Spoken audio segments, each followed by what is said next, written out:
I probably would, but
Okay.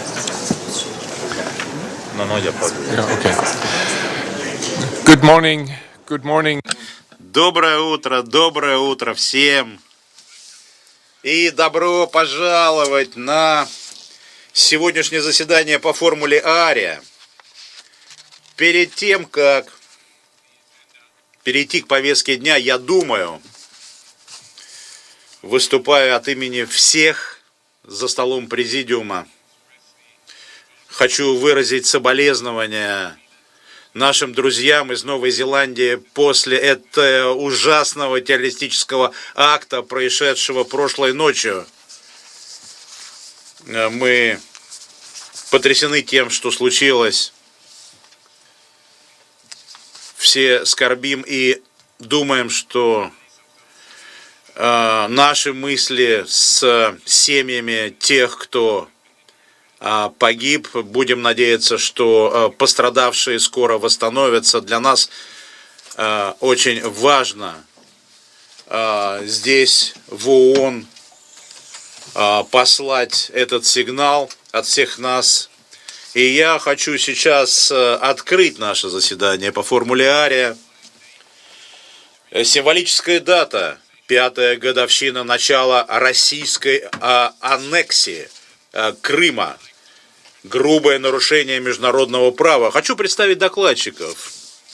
С нами заместитель министра иностранных дел Украины господин Сергей Кислица. С нами госпожа Ольга Опруска.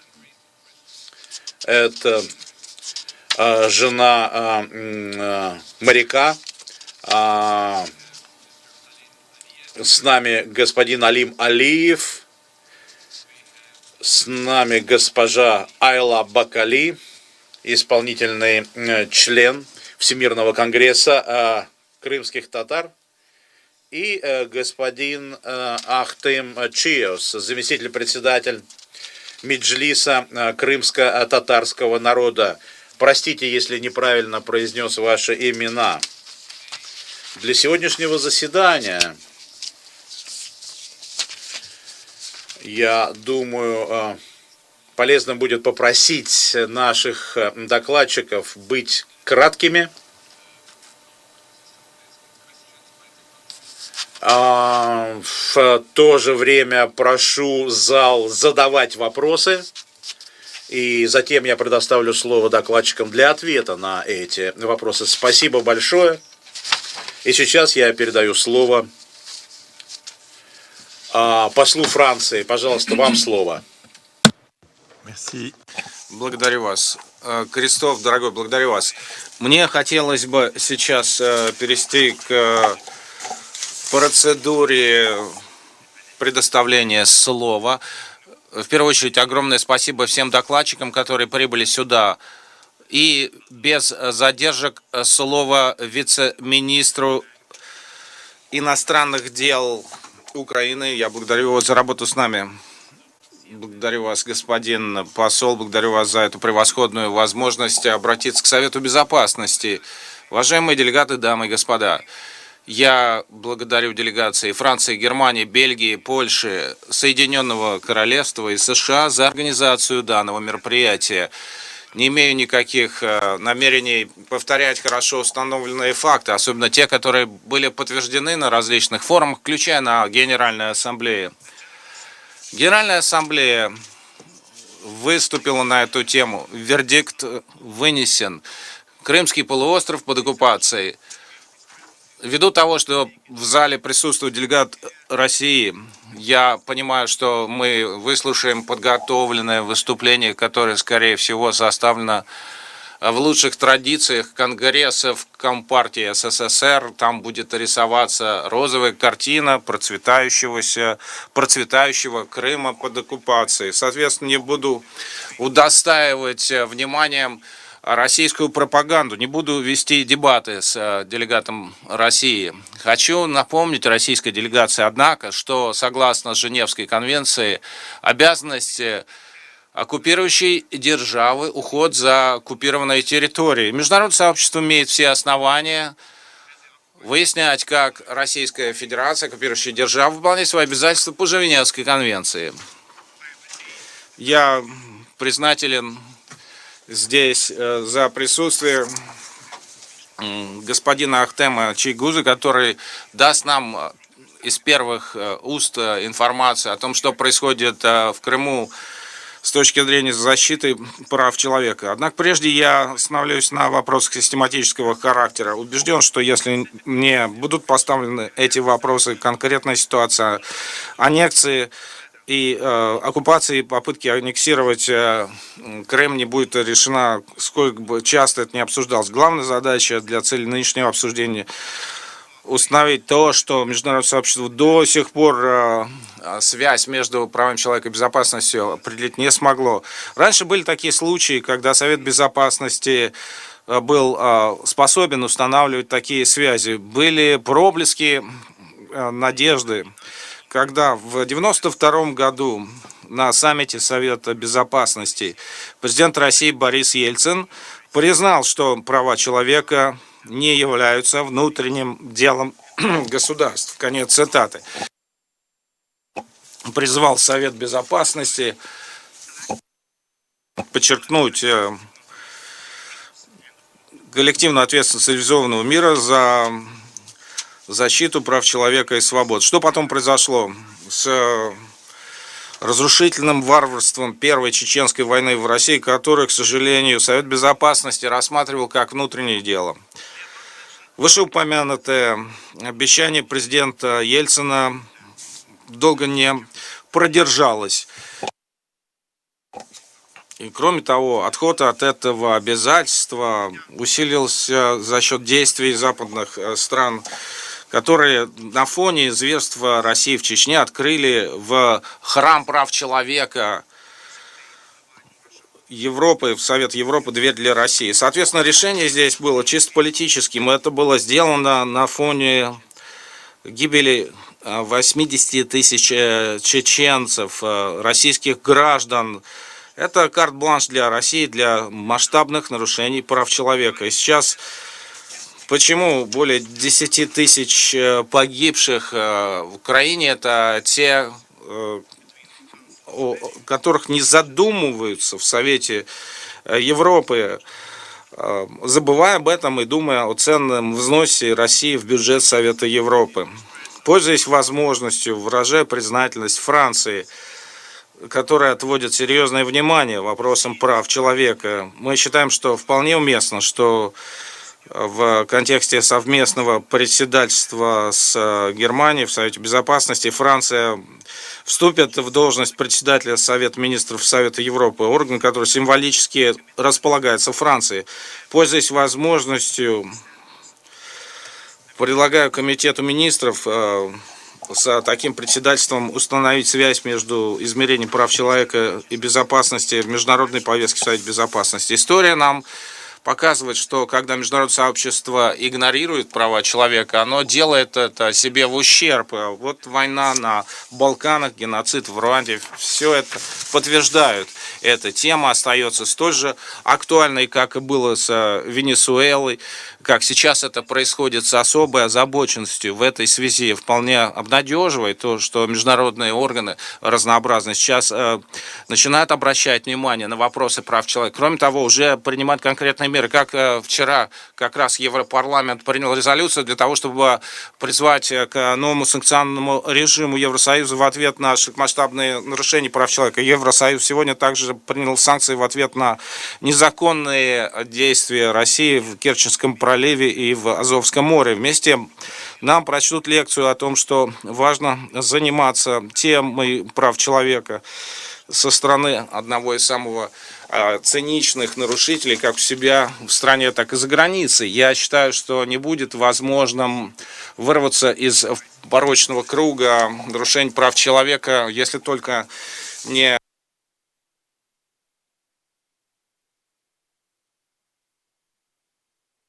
будет установлена связь между поддержанием мира безопасности в Нью-Йорке и отстаиванием прав человека в Женеве. Я прибыл с недавнего заседания этапа высокого уровня в Женеве, и война в Европе вряд ли сильно отмечалась делегациями. Я благодарю партнера Польшу за выступление с уст министра иностранных дел в Совете по правам человека по поводу российской агрессии в Украине. Довольно своеобразно получается. Практически нет возможности для обсуждения здесь, в Совете Безопасности прав человека, а в Женеве широкомасштабные нарушения прав человека государства-агрессора в Украине рассматриваются как тема прав человека. По таким обстоятельствам роль Совета Безопасности особенно важна. Если Совет Безопасности не превратится в реальный бескомпромиссный орган, который отвечает за поддержание мира и безопасности, никто не может гарантировать, что агрессия, как было с Украиной, не произойдет в отношении каких других государств-членов. Мне хотелось бы процитировать своего президента здесь, цитирую. «Может быть, наступило время, чтобы Россию поставили на место. Начнем с того, чтобы отобрать у России право вето. По крайней мере, тогда, когда речь заходит о вопросах российской агрессии против Украины. Конец цитаты. На наш взгляд, выполнение статьи 27 Устава, которая подчеркивает, что Совет Безопасности, что в Совете Безопасности член, который является страной в споре, должен воздерживаться от голосования, это столь же актуально, как и было раньше. Мы считаем, что франко-мексиканская инициатива в отношении приостановления действия вето в контексте широкомасштабных злодеяний – это шаг в верном направлении в общем контексте усилий по реформированию Совета Безопасности. Если бы не обладало государство-агрессор правом вето, уже были бы полноценные миротворческие силы с мандатом Совета Безопасности на все оккупированные территории, включая на Украину российской границы, как предлагал президент Украины Порошенко. Чем меньше сопротивления в отношении России, тем больше она отходит от международной системы на основе прав и норм. Как было сказано канцлером Меркель в Бундестаге 13 марта 2014 года, конфликт в сердце Европы в 21 веке может быть урегулирован лишь тогда, когда мы не будем прибегать к решениям 19 и 20 веков. Это возможно лишь когда мы будем использовать принципы и инструменты нашего века, 21-го. Конец цитаты. С момента широкомасштабных нарушений международных прав в Грузии, Украине, Сирии, чем никто не занимался, как и наоборот, надо было бы, Россия станет все более воинственной. Я сегодня утром говорил с министром здравоохранения госпожой Супрун. Мы согласились, что агрессию России можно сравнивать с наркозависимостью пациента. Соответственно, если пациент не пройдет весь курс антибиотиков, какие-то микробы могут пережить, и они могут развить сопротивляемость в отношении медикаментов. Вот что сейчас и происходит. То же самое здесь. Нарушение международного права России, которое должным образом не рассматривается международным сообществом, ведет к более воинственной России, которая все меньше и меньше заботится о нормах и принципах международного права. Для тех стран, которые считают, что конструктивный диалог с Россией сейчас возможен, хотел бы напомнить о событиях в Черном море 25 ноября 2018 года, когда российские пограничные суда совершили акт агрессии против 3 украинских судов. По ним был открыт огонь, и они были захвачены. Мы пытались начать диалог по этому вопросу. Президент Порошенко делал все возможное для того, чтобы связаться с российским президентом, для того, чтобы обеспечить освобождение наших моряков и судов. Однако российская сторона позитивно не откликнулась. Неудивительно, что, как было заявлено Путиным в ноябре прошлого года, он не имеет никаких оснований для того, чтобы беседовать с украинским руководством. Соответственно, украинские моряки превратились в заложников политических замыслов Кремля. Дамы и господа, все наши действия по защите суверенитета и территориальной целостности определяются нормами Устава ООН. Именно по этой причине мы выдвинули соответствующие иски в Международный уголовный суд и в арбитражные разбирательства согласно Конвенции ООН по морскому праву. Но и здесь Россия игнорирует обязательный приказ Международного суда. Вместо этого постоянно настаивают на проведении просто политических консультаций. Это очень уместный пример того, как российская политика и дипломатия выдвигает предпочтение в отношении тайных соглашений вместо того, чтобы заключать прозрачные договоры. Тем не менее, будем использовать все имеющиеся юридические средства в деле деоккупации Крыма и территорий Донбасса. Господин председатель, в заключение моего довольно пространного выступления надеюсь на то, что все присутствующие здесь уйдут из этого зала с новым чувством, пониманием того факта, что без рассмотрения принципиальных вопросов так и будем бесконечно обсуждать последствия незаконных деяний, но ничего не сможем сделать с этим. И это как раз именно та тема, когда фактическое выполнение, а не ратование за добродетели превентивной дипломатии решительно упрочит роль Совета Безопасности или поддержания международного мира и безопасности. Во-вторых, я призываю всех членов Совета соблюдать принцип, согласно которому не может быть никаких оправданий для применения права вето, когда вопросы широкомасштабных нарушений прав человека стоят на рассмотрении. И в-третьих, нам необходимо всем постараться бороться с обсуждениями после правды. Неважно, какие у нас эмоциональные чувства, персональные предпочтения, субъективные оценки. Вместо этого надо смотреть на факты и нормы. И в-четвертых, что, наверное, самый важный аспект, необходимо, чтобы были подлинно глубокие перемены в подходах, практиках того, как вся семья ведет свою работу. Я занимался тематикой уже более 20 лет. Кстати, я в своих вещах еще нашел пропуск когда был членом делегации, когда нас выбирали в Совет Безопасности в 1999 году. Как вы видите, единственное существенное отличие этого пропуска от нынешнего – это изменение цвета от красного к синему. Это очень символично относительно того, как он так и не изменился и не реформировался, несмотря на определенные косметические изменения по внешнему виду. Мы должны обеспечить эти изменения. Наконец, упоминая о захвате украинских судов и моряков, хотел бы представить госпожу Ольху Апрыска. Это дочь одного из захваченных военнослужащих. Сегодня у нас уникальная возможность от нее непосредственно узнать об усилиях украинских женщин, чтобы добиться безопасного возвращения украинских военнопленных. Она здесь, в Нью-Йорке, для того, чтобы участвовать в различных мероприятиях в контексте работы комиссии по положению женщин. И мы очень рады, что она здесь с нами. Благодарю вас. Я благодарю вице-министра иностранных дел Украины, господина Кислицу, за его выступление, за его присутствие в наших рядах. И я сейчас хотел бы дать слово госпоже Ольхе Апрыска. Пожалуйста, вам слово. Good morning. Доброе утро, дамы и господа. Прежде всего, я хотела бы выразить слова благодарности организаторам за возможность обратиться к вам. Меня зовут Ольга Апрыска, и я дочь моряка корабля «Никополь» Андрея Апрыска. Как вы уже знаете, он один из тех военнослужащих, который был захвачен российскими военными в нейтральных водах Черного моря, когда они возвращались домой в ноябре 25 года. Я выступаю от имени 24 семей, которые были лишены права быть вместе со своими близкими, отцами, сыновьями, братьями и мужьями. Мы разделяем эту печальную реальность, чувствуя их отсутствие, чувствуя их поддержку.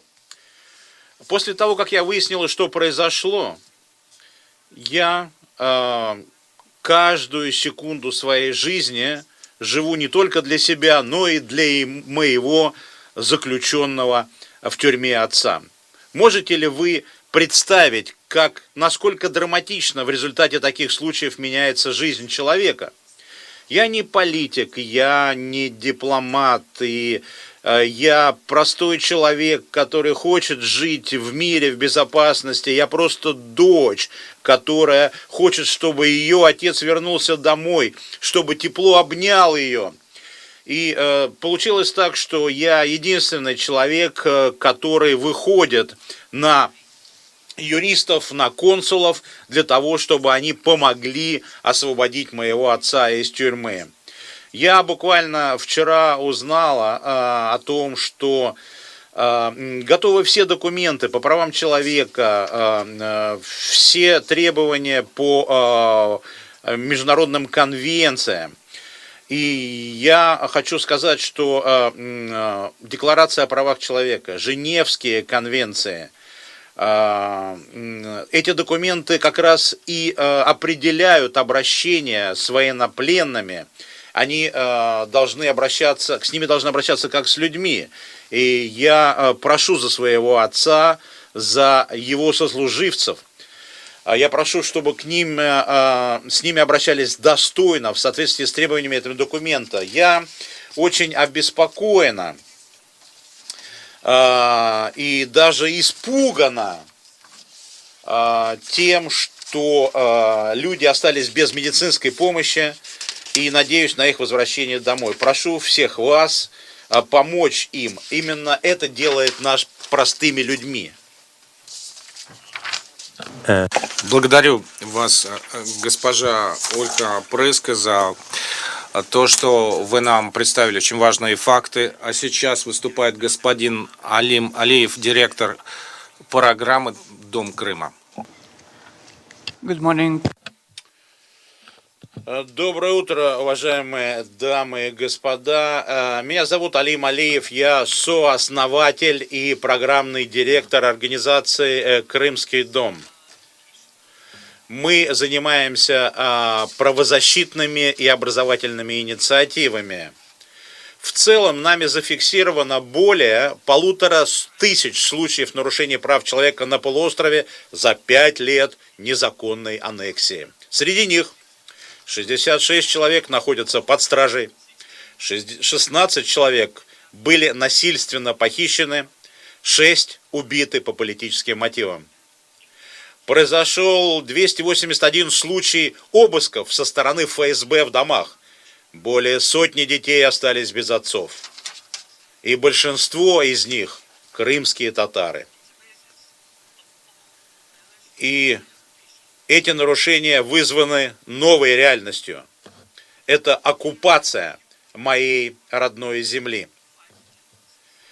Речь идет о новой реальности, которая образована несколькими тенденциями. Во-первых, милитаризация. Крым превращается из туристического места в военную базу. Десятки военных объектов, функционирование которых было приостановлено ранее, активно обновляется. Военная техника, регулярная армия, службы безопасности переводятся из России в Крым. Это вызывает атмосферу недоверия и страха.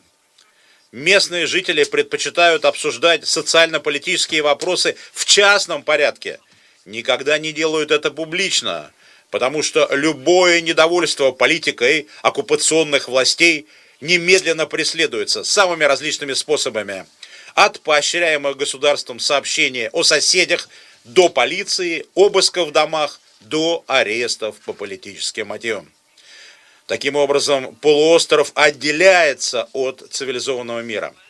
Во-вторых, нарушение права на самоопределение коренных крымско-татарских народов Крыма, которые считают себя неотъемлемой частью Украины. В апреле 2016 года российские власти запретили представительный орган крымских татар Меджлис, назвав его экстремистской организацией.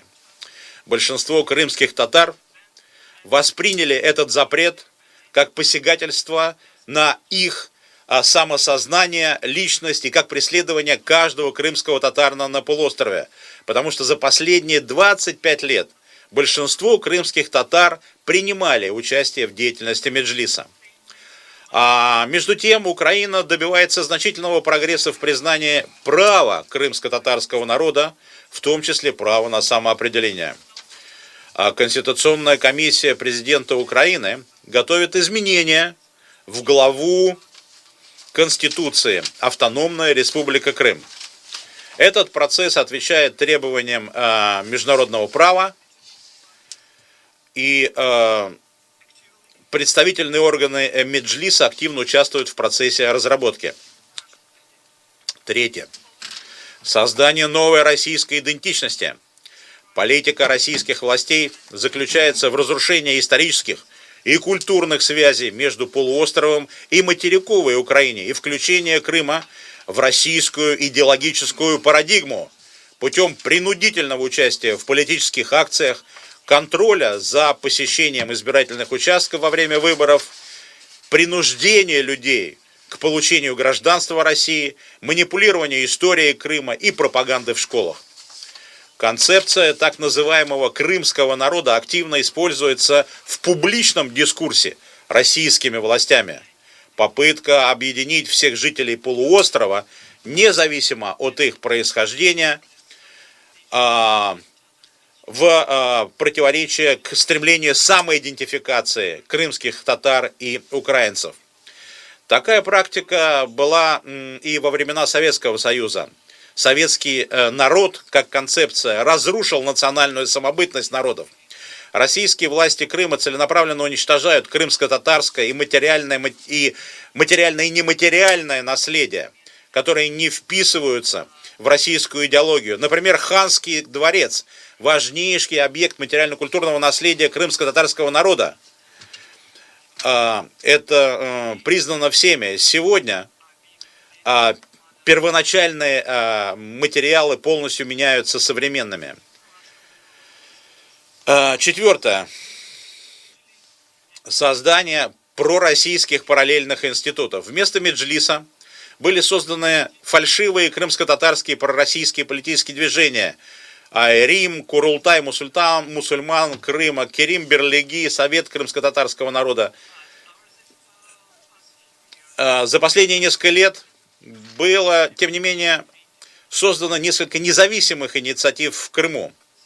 Родственники политзаключенных, гражданские журналисты и активисты объединены в Крымское движение солидарности, которое охватывает работу с политзаключенными, документирует непрекращающиеся обыски в домах, предоставляет юридические консультации. Другое движение «Безим Балалар» помогает детям политзаключенных. Украинский культурный центр в Симферополе пытается сохранить украинскую идентичность. Независимые медиаинициативы, такие как Краймен Татар Клаб, Канди Радио, Зейтун Радио, освещают вопросы культуры. Но независимое освещение политвопросов в настоящее время невозможно.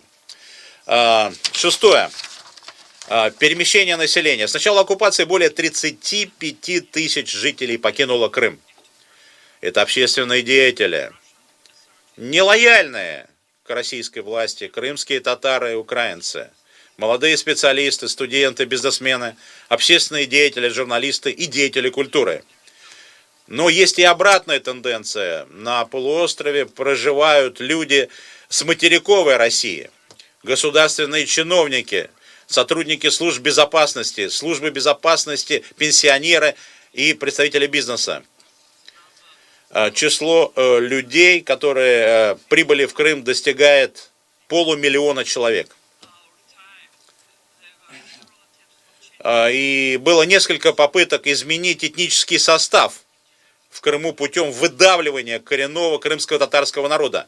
Первая аннексия во времена Екатерины II в 1783 году и в ходе сталинских депортаций в 1944 году.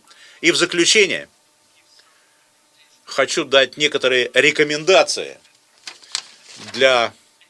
от имени правозащитников и НПО Украины. Первое. Необходима международная платформа, базирующаяся на международном гуманитарном праве, на стандартах прав человека и международного права для попыток Украины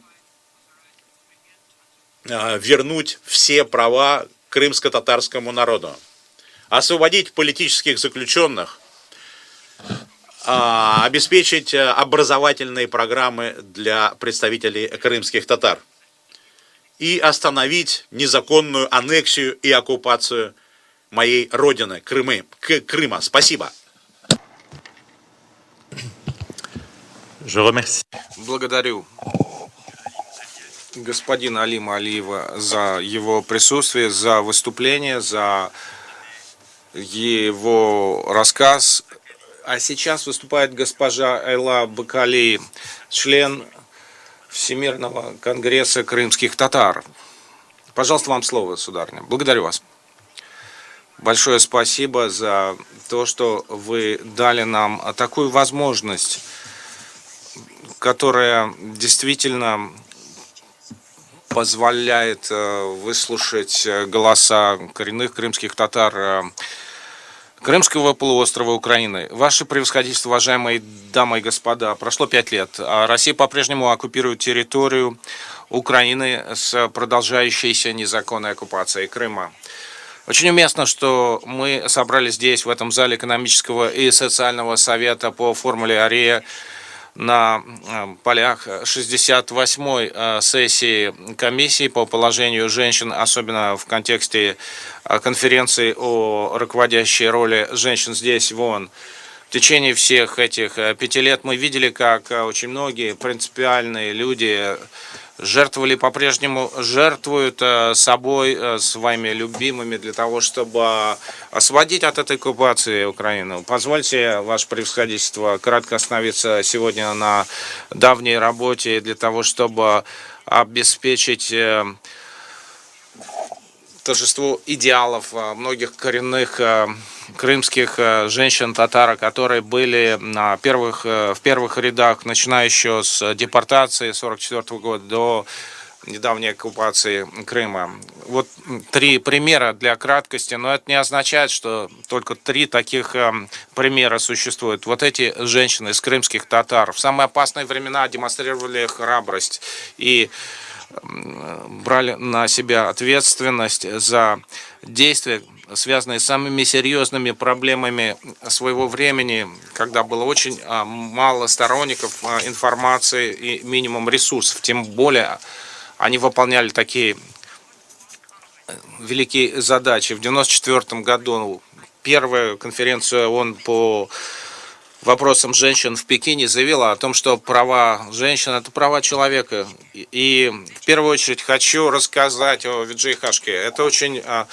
важное имя в Крыму ввиду работы по защите крымских татар с мужеством и героизмом. Она легендарный боец. Она представляет собой выдающийся дух коренных крымских татар, чтобы вернуться в свою родину, жить там в мире. И где бы ни проходили собрания, Джейханам была там во главе. Где бы ни были проблемы в общении, она их решала.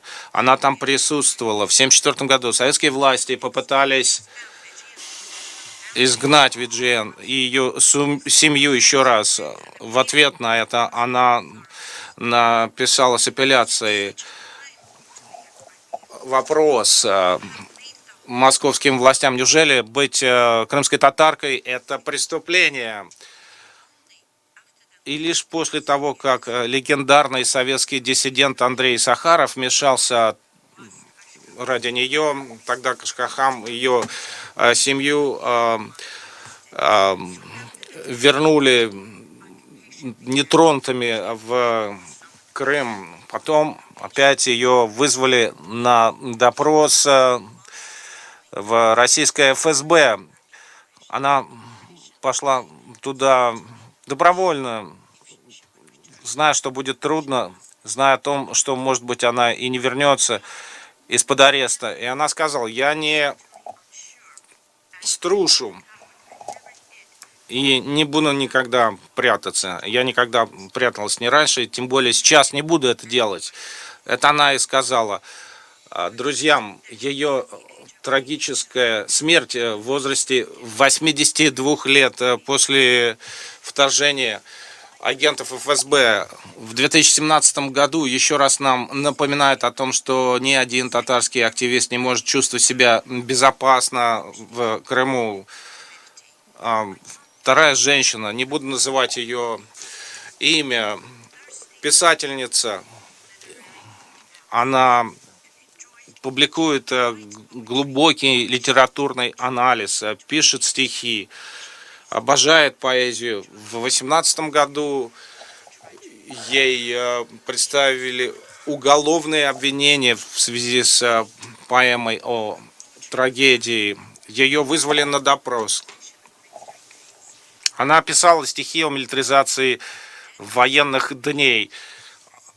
Она написала: «Смерть – это не повод для праздника». Поэма говорит о том, что людей учат любить войну, не помнить о трагедии, не молиться за души тех, кому не повезло, не сохранять этот хрупкий мир. Они учат людей любить войну, радоваться войне, чтобы гордились военной формой, чтобы ради этого проводился бы праздник. Ее поэма глубоко коренится в своей крымской родине. Здесь жил мой прадед, здесь его сады. А вместо этого теперь сейчас здесь парады враждебной страны. Она говорит, что если оккупанты атакуют литературу, это точно сталинский террор. Я не террорист, я не политик, я не преступница. Я выражаю чувства, мысли, свой внутренний опыт, свои ощущения. Как можно запретить человеку то, что он или она ощущают? Уважаемые дамы и господа, это действительно важное явление, присущее человеческой личности, в стремлении к свободе. Это трансцендентальная свобода, которая дает смелость ее перу. Еще один пример великой истории о крымской женщине, татарке. Ее преследовали за мирные протесты, за шокирующего вандализма под видом восстановления и реставрации дворца в Бахчисарае. Она протестовала этому и заявляла, что Россия разрушает замок 16 века, дворец 16 века с плакатом «Реставрация – это преступление». И она заявила, что как раз это был тот день, когда мне совесть не позволила сидеть сложа руки. Я поняла, что если я не приму меры, не буду действовать в защиту ханского дворца, никогда не буду вправе перейти его порог. И вот такой одиночный пикет – это то, что я могла сделать. Она рядом с ханским дворцом стояла с своим плакатом весь день. И как сказал Алим только что, это ведь сейчас вписано в кандидаты памятников ЮНЕСКО. В заключение хочу сказать, что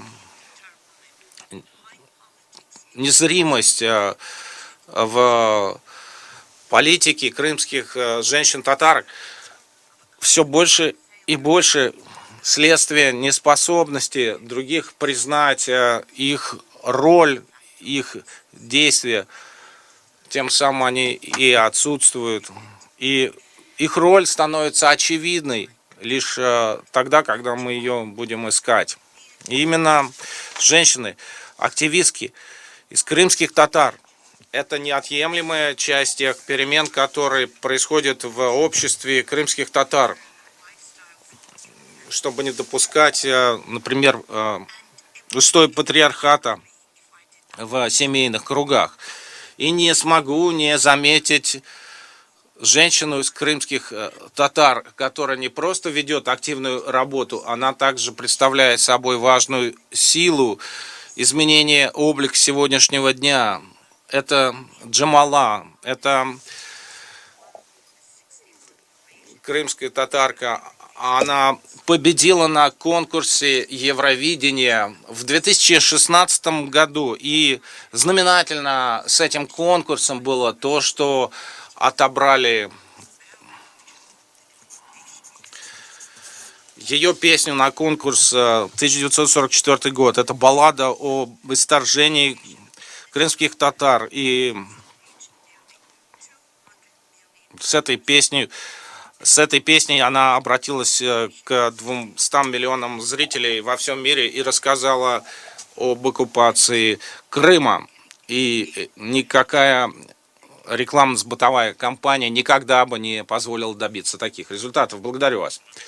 Я благодарю госпожу Бакали за ее рассказ, за выступление, которое она произвела. Сейчас я хотел бы передать слово господину Ахтему Чиозу, заместителю председателя Меджлиса крымских татар. Дамы и господа, мы очень рады, что вы нас пригласили, потому что для нас это возможность сакцентировать ваше внимание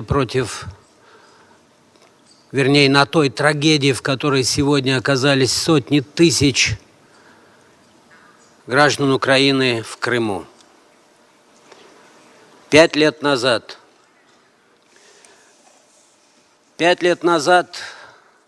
Россия вероломно, по-бандитски ввела в войска и оккупировала Крым, мою родину.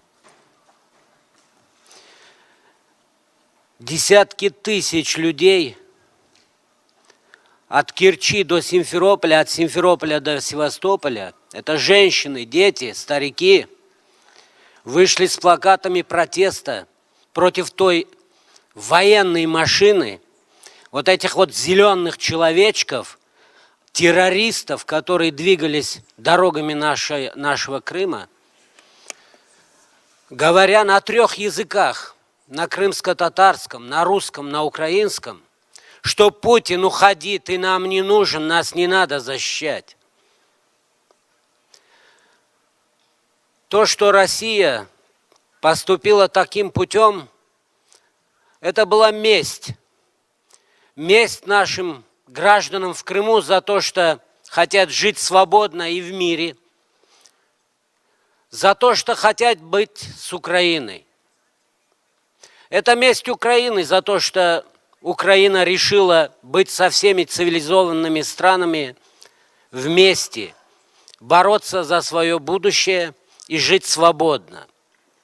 Я на русском языке говорю, я вижу, как улыбаются представители России, и хочу напомнить и утвердительно заявить, что эти преступления, чинимые сегодня в Украине и в Крыму, вы будете за них отвечать. Вам никогда не простим слезы сотен тысяч матерей. Мы вам не простим сиротство наших детей. И ту месть, которую сегодня вы в виде террора осуществляете на моей родине против мирных жителей, мы никогда вам не простим. И отвечать вы будете, сколько бы времени не прошло. Я живой свидетель того, как вы пытаетесь сломать людей. Вам то, что там находятся сотни людей в тюрьмах и не соглашаются с вашей позицией, потому что имеют честь и достоинство, в отличие от вас. Уважаемые дамы и господа, даже сегодня, когда мы здесь сидим, эта трагедия в Крыму имеет продолжение. Ни один из наших граждан Украины в Крыму не может жить спокойно и думать о завтрашнем дне. Крым захватывали не для того, чтобы сделать его привлекательным, и тем более соблюдать как стандартные права человека. Крым сегодня – это территория ужаса. Крым – это территория дестабилизации ситуации во всем Черноморском бассейне, в Евросоюзе. Мы очень надеемся, мы – это сотни тысяч наших граждан в Крыму, граждан Украины, на то, что вы не спустите преступнику 21 века Путину его насилие над мирными жителями. Вы примените все механизмы, а их достаточно в руках международного сообщества, для защиты мирных граждан. Мы надеемся в своей мирной борьбе, теряя свои жизни, как на востоке Украины, так и в Крыму, что эта трагедия скоро закончится, что мы будем снова свободными и сможем вместе с вами строить цивилизованный мир. Спасибо.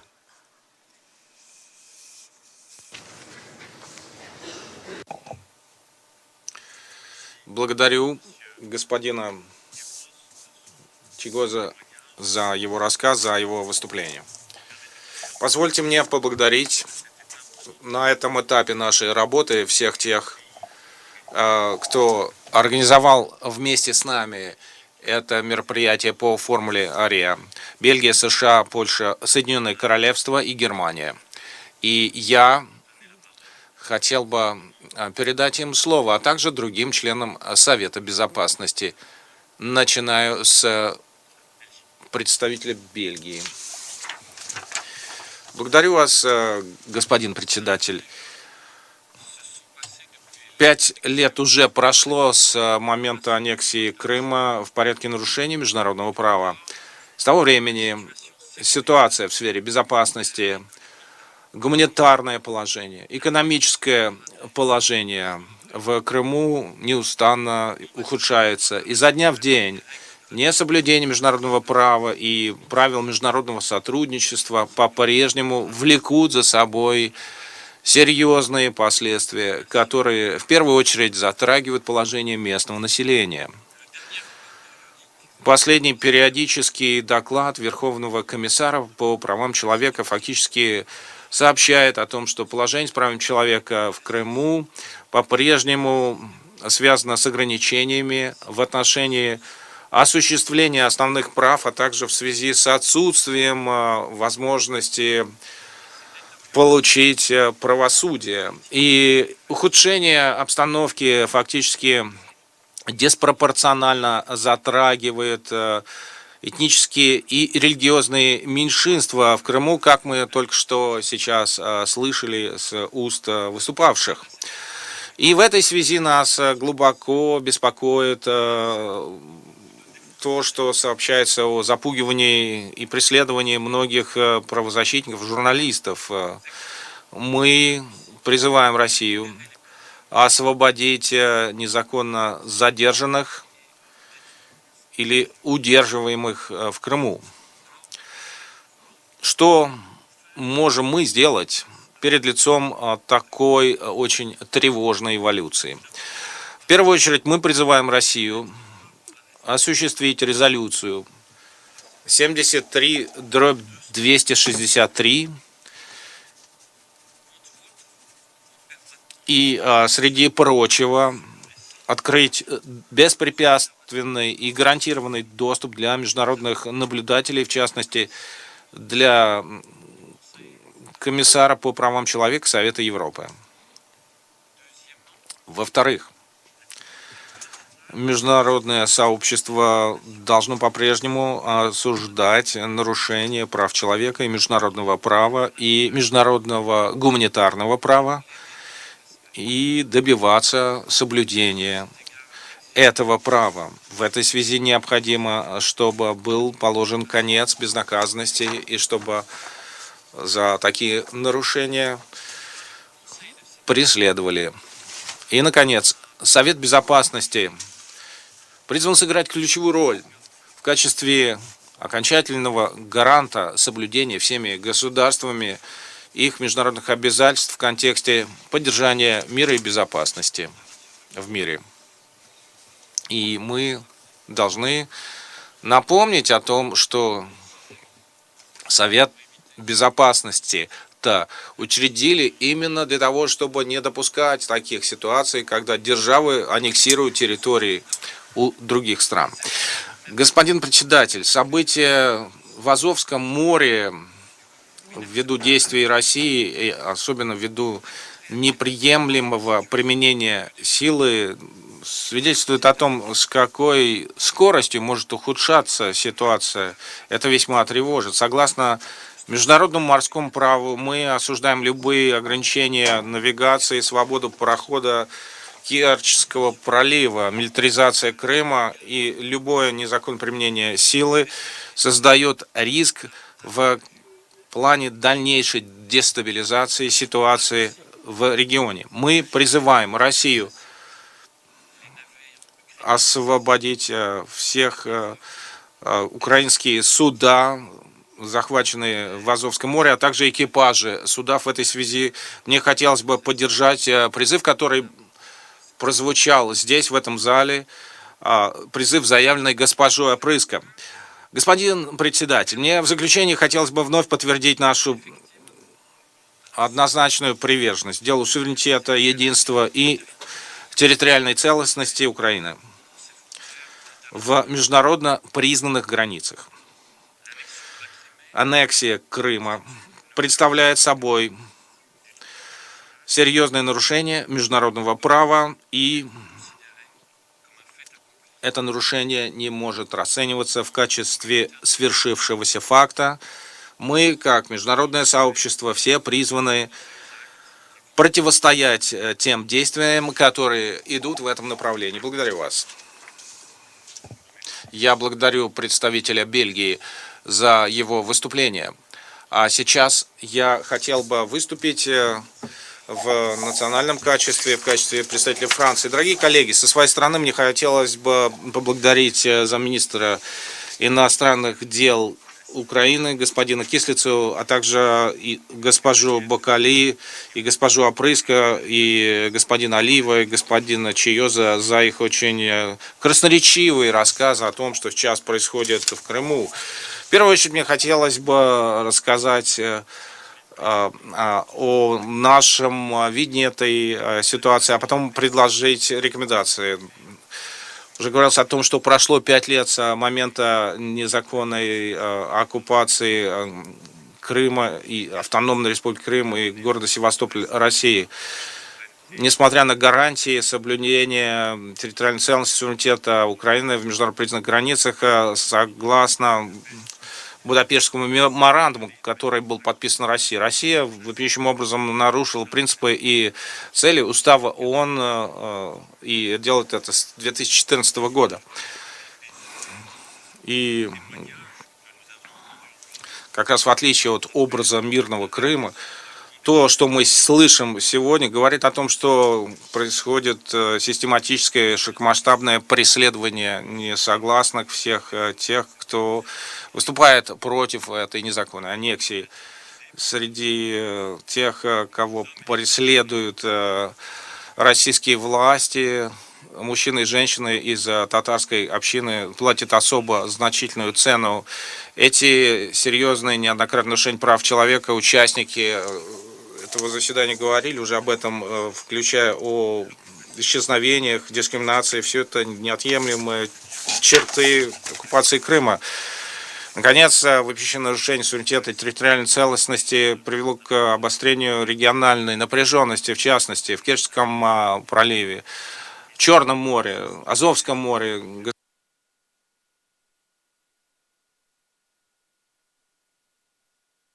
Госпожа Опрыско рассказала нам об участи 24 украинских моряков, которые задержаны после инцидента 25 ноября на море.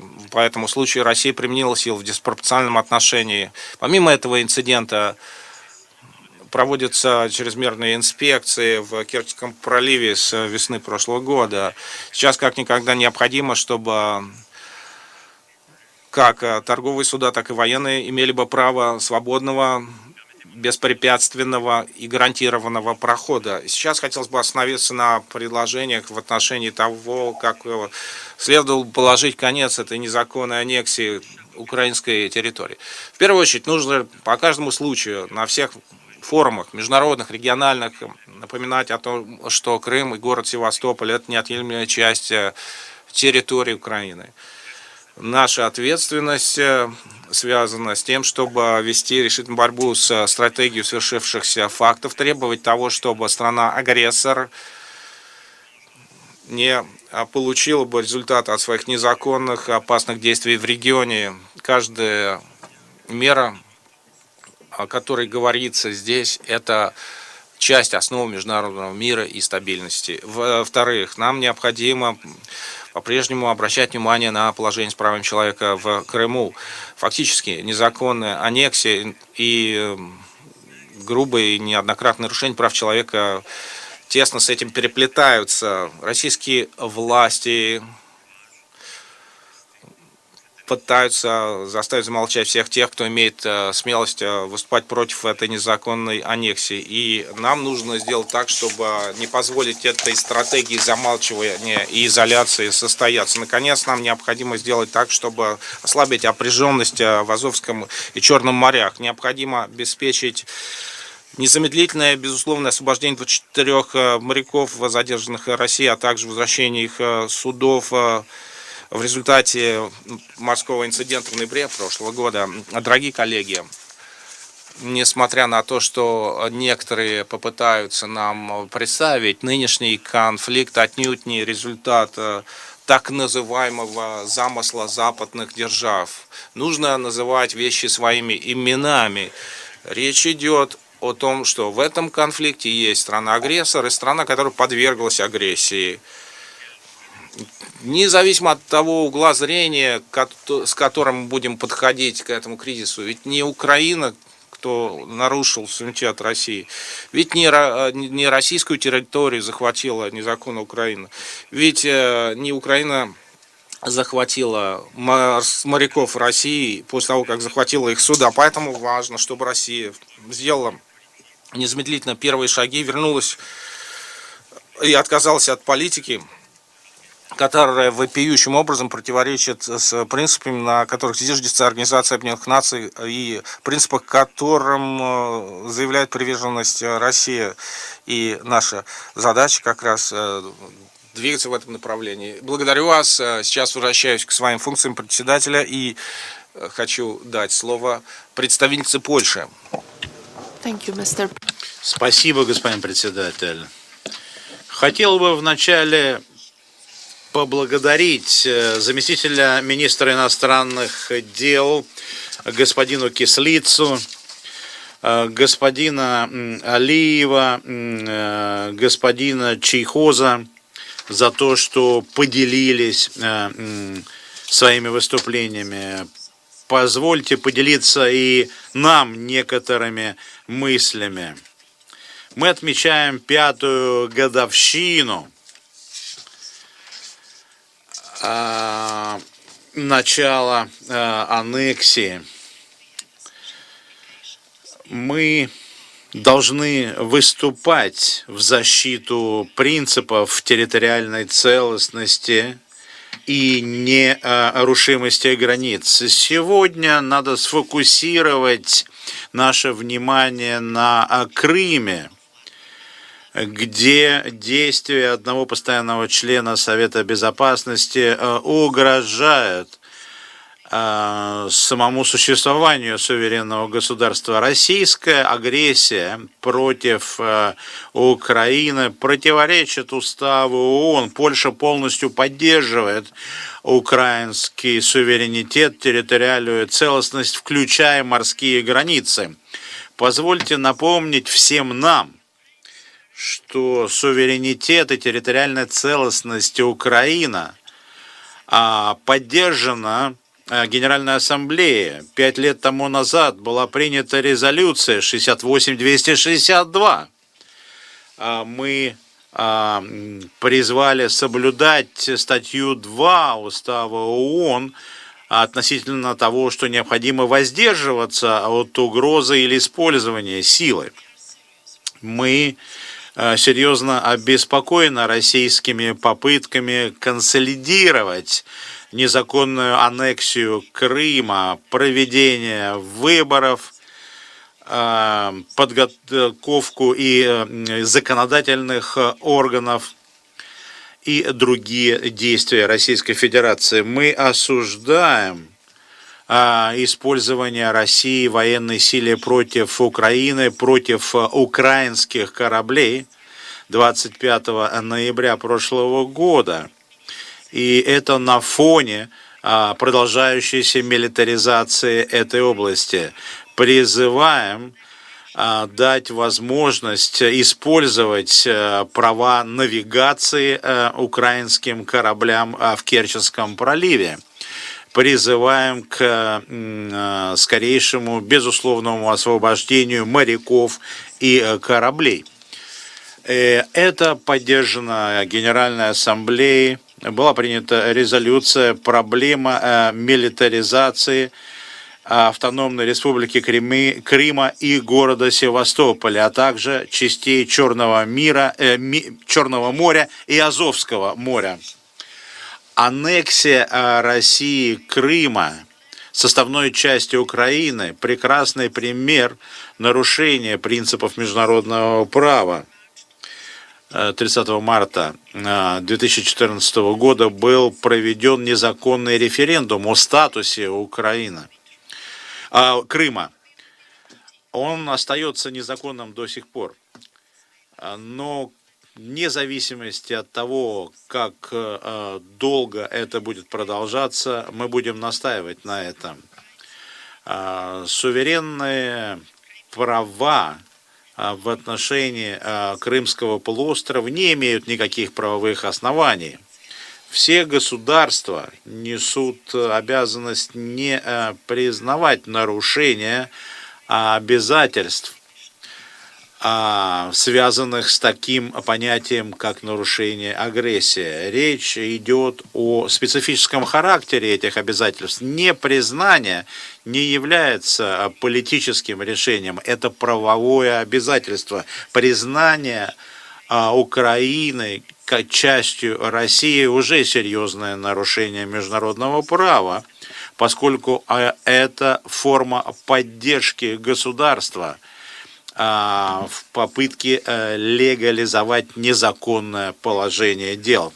Нет сомнения, что один из ключевых вопросов, которые необходимо решить, это положение в области прав человека. Мы обеспокоены ситуацией, связанных с положением религиозных и национальных меньшинств в Крыму, особенно крымских татар, которые постоянно являются мишенью нападок.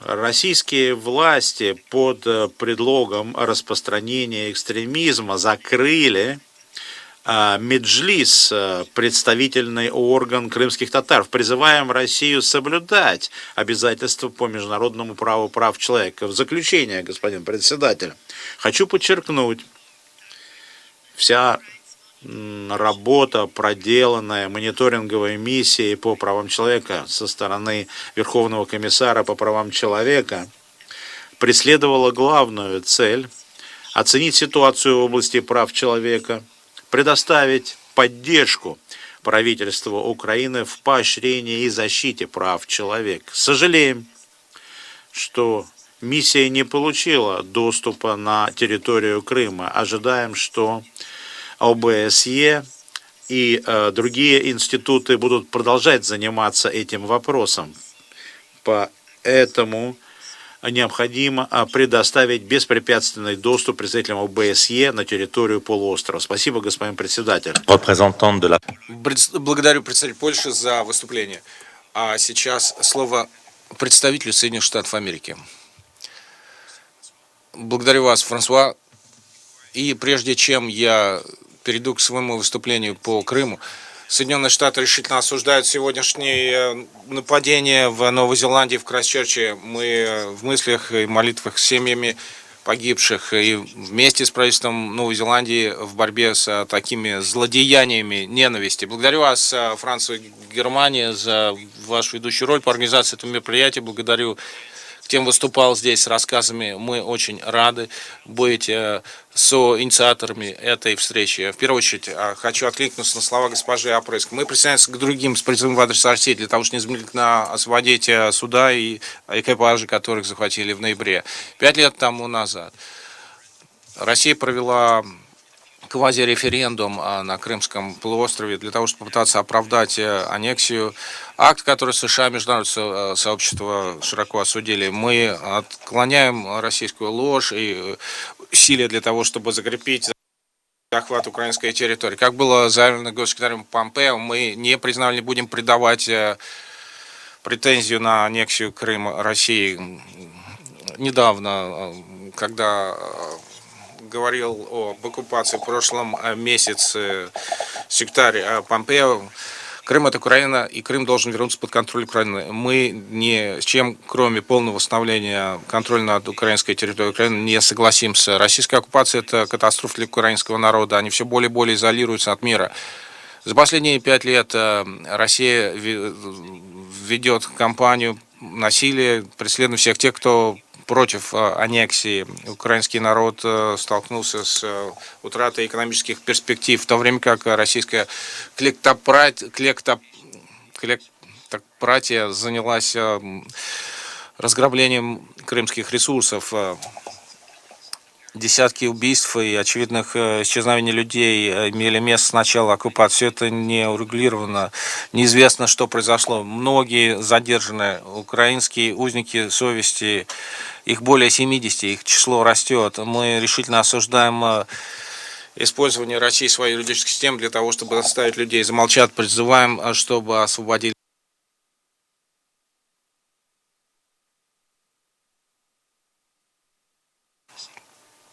Также используются незаконные законы, закон об экстремизме. Запрещена деятельность независимых организаций, независимых СМИ в Крыму, не допускают международных наблюдателей. Мы выступаем против отмены работы демократических институтов. Мы с союзниками и партнерами будем добиваться того, чтобы правительство России выполняло бы свои обязательства, включая по соблюдению прав и свобод. Мы также видим дальнейшую милитаризацию, включая с проведением военных учений и с переводом военных средств и персонала в Крым. Такими шагами Россия ведет себя к дальнейшей изоляции, к ухудшению перспектив для себя и своих соседей. России следует переосмыслить такой подход. Мы будем по-прежнему изучать весь спектр мер в распоряжении, включая дипломатии и мер по содействию безопасности, для того, чтобы за такие действия платила Россия. Наши санкции в отношении агрессивных деяний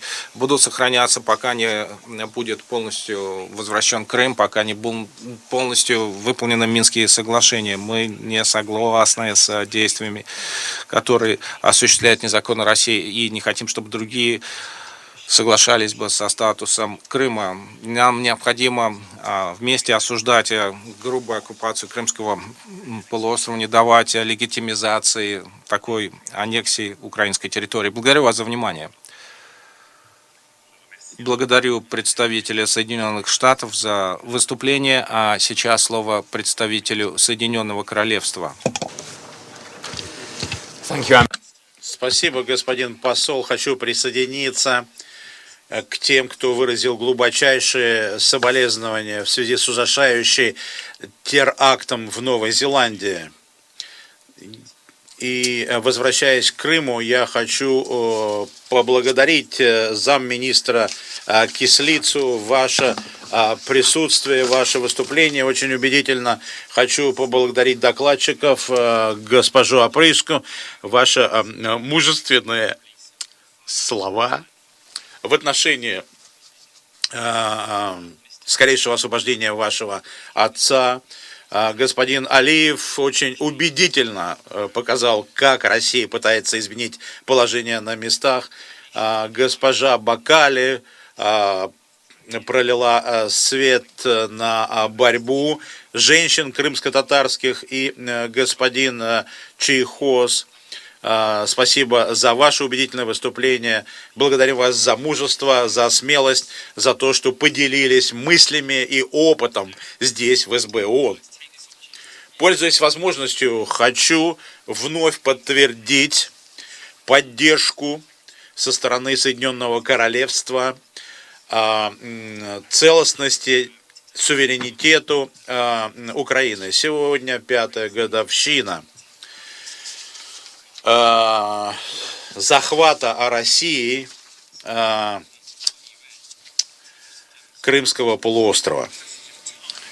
С течением времени мы не забываем это, мы никогда не признаем незаконную аннексию Крыма. Мои коллеги из Польши и Соединенных Штатов уже говорили о квазиреферендуме, который был проведен в Крыму 5 лет тому назад. предполагаемый демократический институт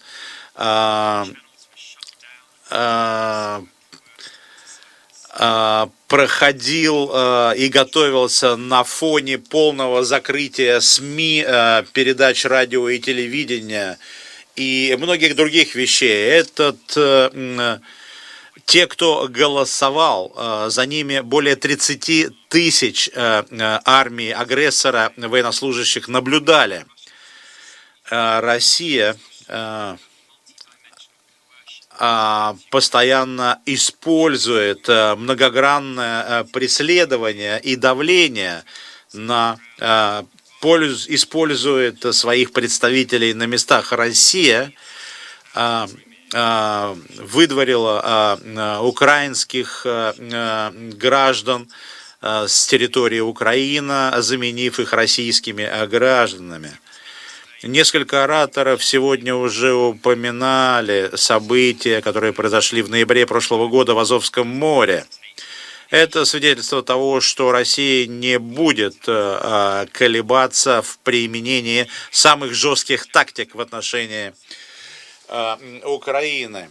Мы знаем те резолюции, которые были приняты, в частности, резолюции 73-194, и мы поддерживаем слова госпожи Прыска о скорейшем освобождении моряков и судов Украины.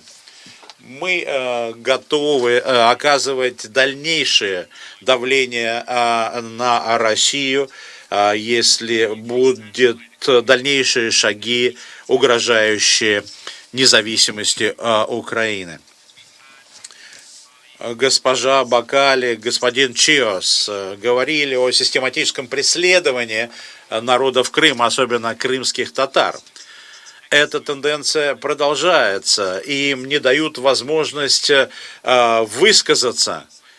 Они не могут проводить мирные собрания, проводятся беспричинные аресты и преследования. И де-факто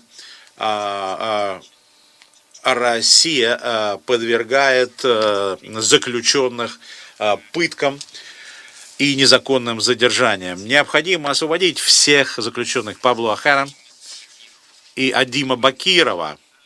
Они требуют немедленной медицинской помощи. Призываем Россию немедленно освободить всех политических заключенных. Коллеги, Россия ведет себя совершенно безнаказанно. Мы не можем позволить России продолжать столь агрессивно себя вести в отношении Украины. Мы призываем всех членов Совета Безопасности не терять из виду то, что происходит на Украине и в Крыму. Соединенное Королевство стоит рядом с Украиной и напоминает всему миру, что что Крым – это Украина. Благодарю вас.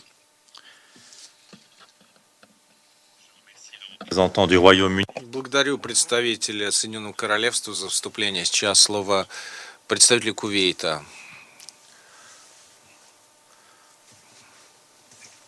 Благодарю вас. Ваше превосходительство. Прежде всего, хотел бы поблагодарить Бельгию, Францию, Германию, Польшу, Соединенное Королевство и Соединенные Штаты, а также делегацию Украины за организацию данного мероприятия. Мы приветствуем выступавших с рассказами, благодарим их за это. Это обогатит наше обсуждение.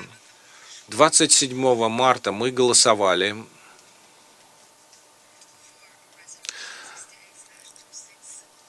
за резолюцию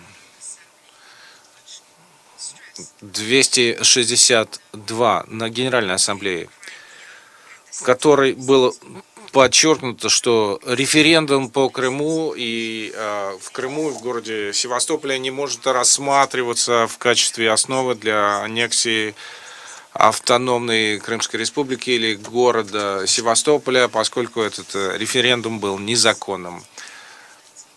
Мы считаем важным обеспечивать и ограждать суверенитет независимых всех государств-членов ООН, включая обеспечивать соблюдение суверенитета, независимости, территориальной целостности Украины в рамках международно признанных границ. Надеемся на то, что все соответствующие стороны будут выполнять указанные резолюции и подписанные.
Полтора миллиона человек значатся как переселенцы.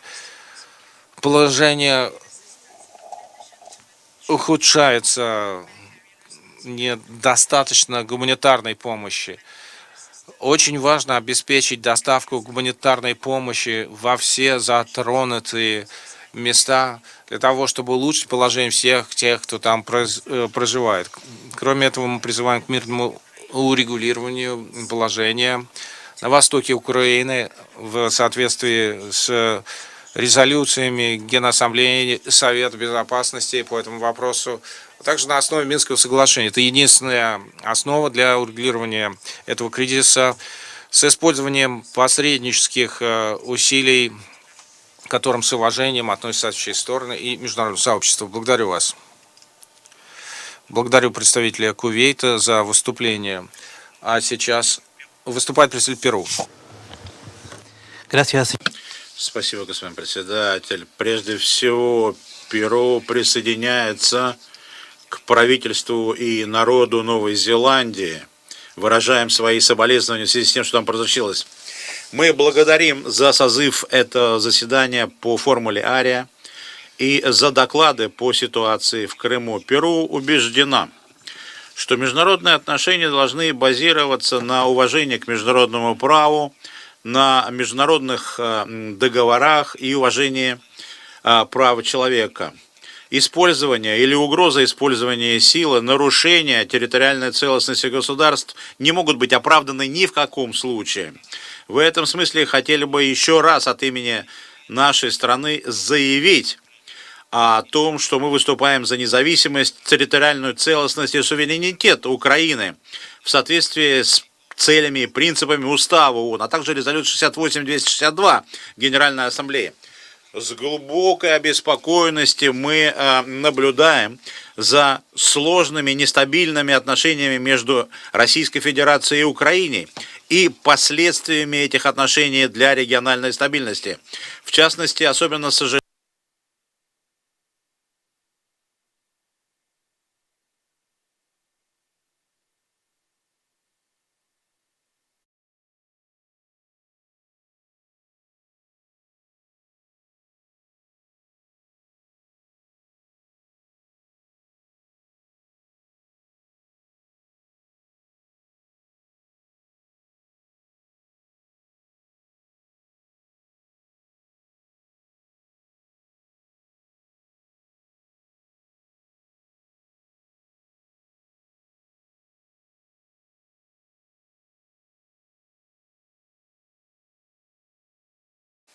правительству и народу Новой Зеландии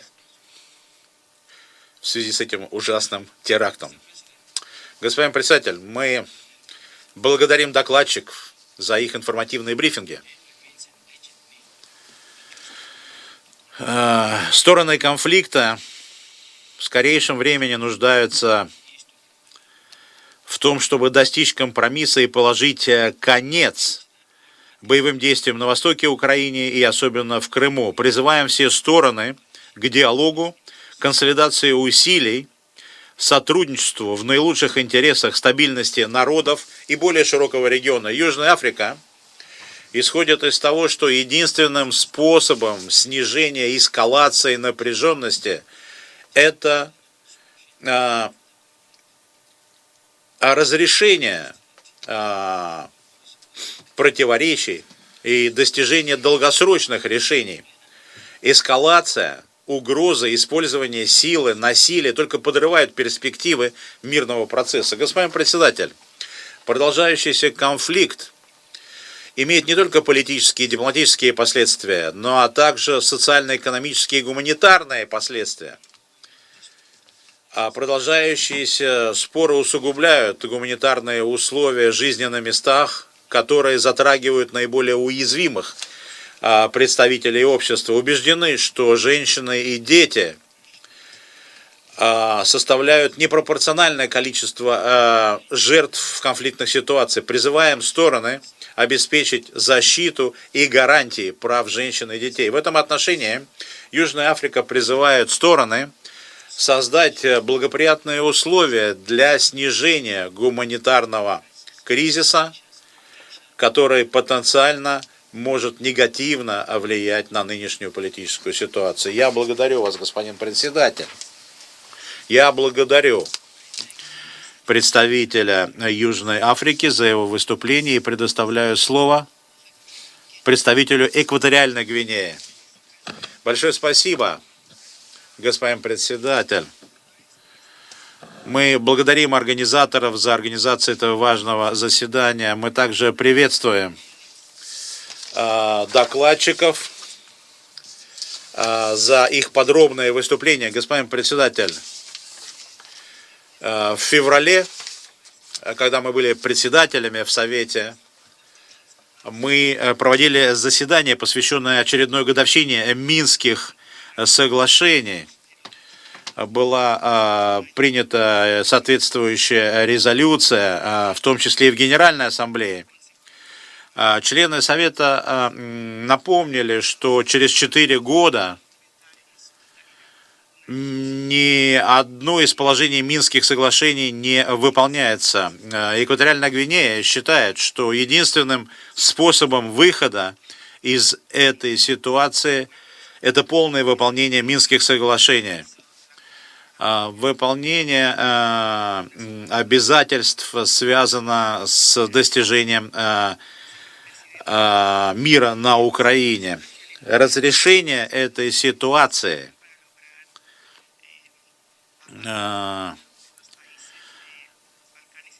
во многом связано с общей ситуацией в регионе, поэтому мы считаем, что главные приоритеты Европейского Союза и ОБСЕ – это разрешение именно этого конфликта, как это было и на Балканах.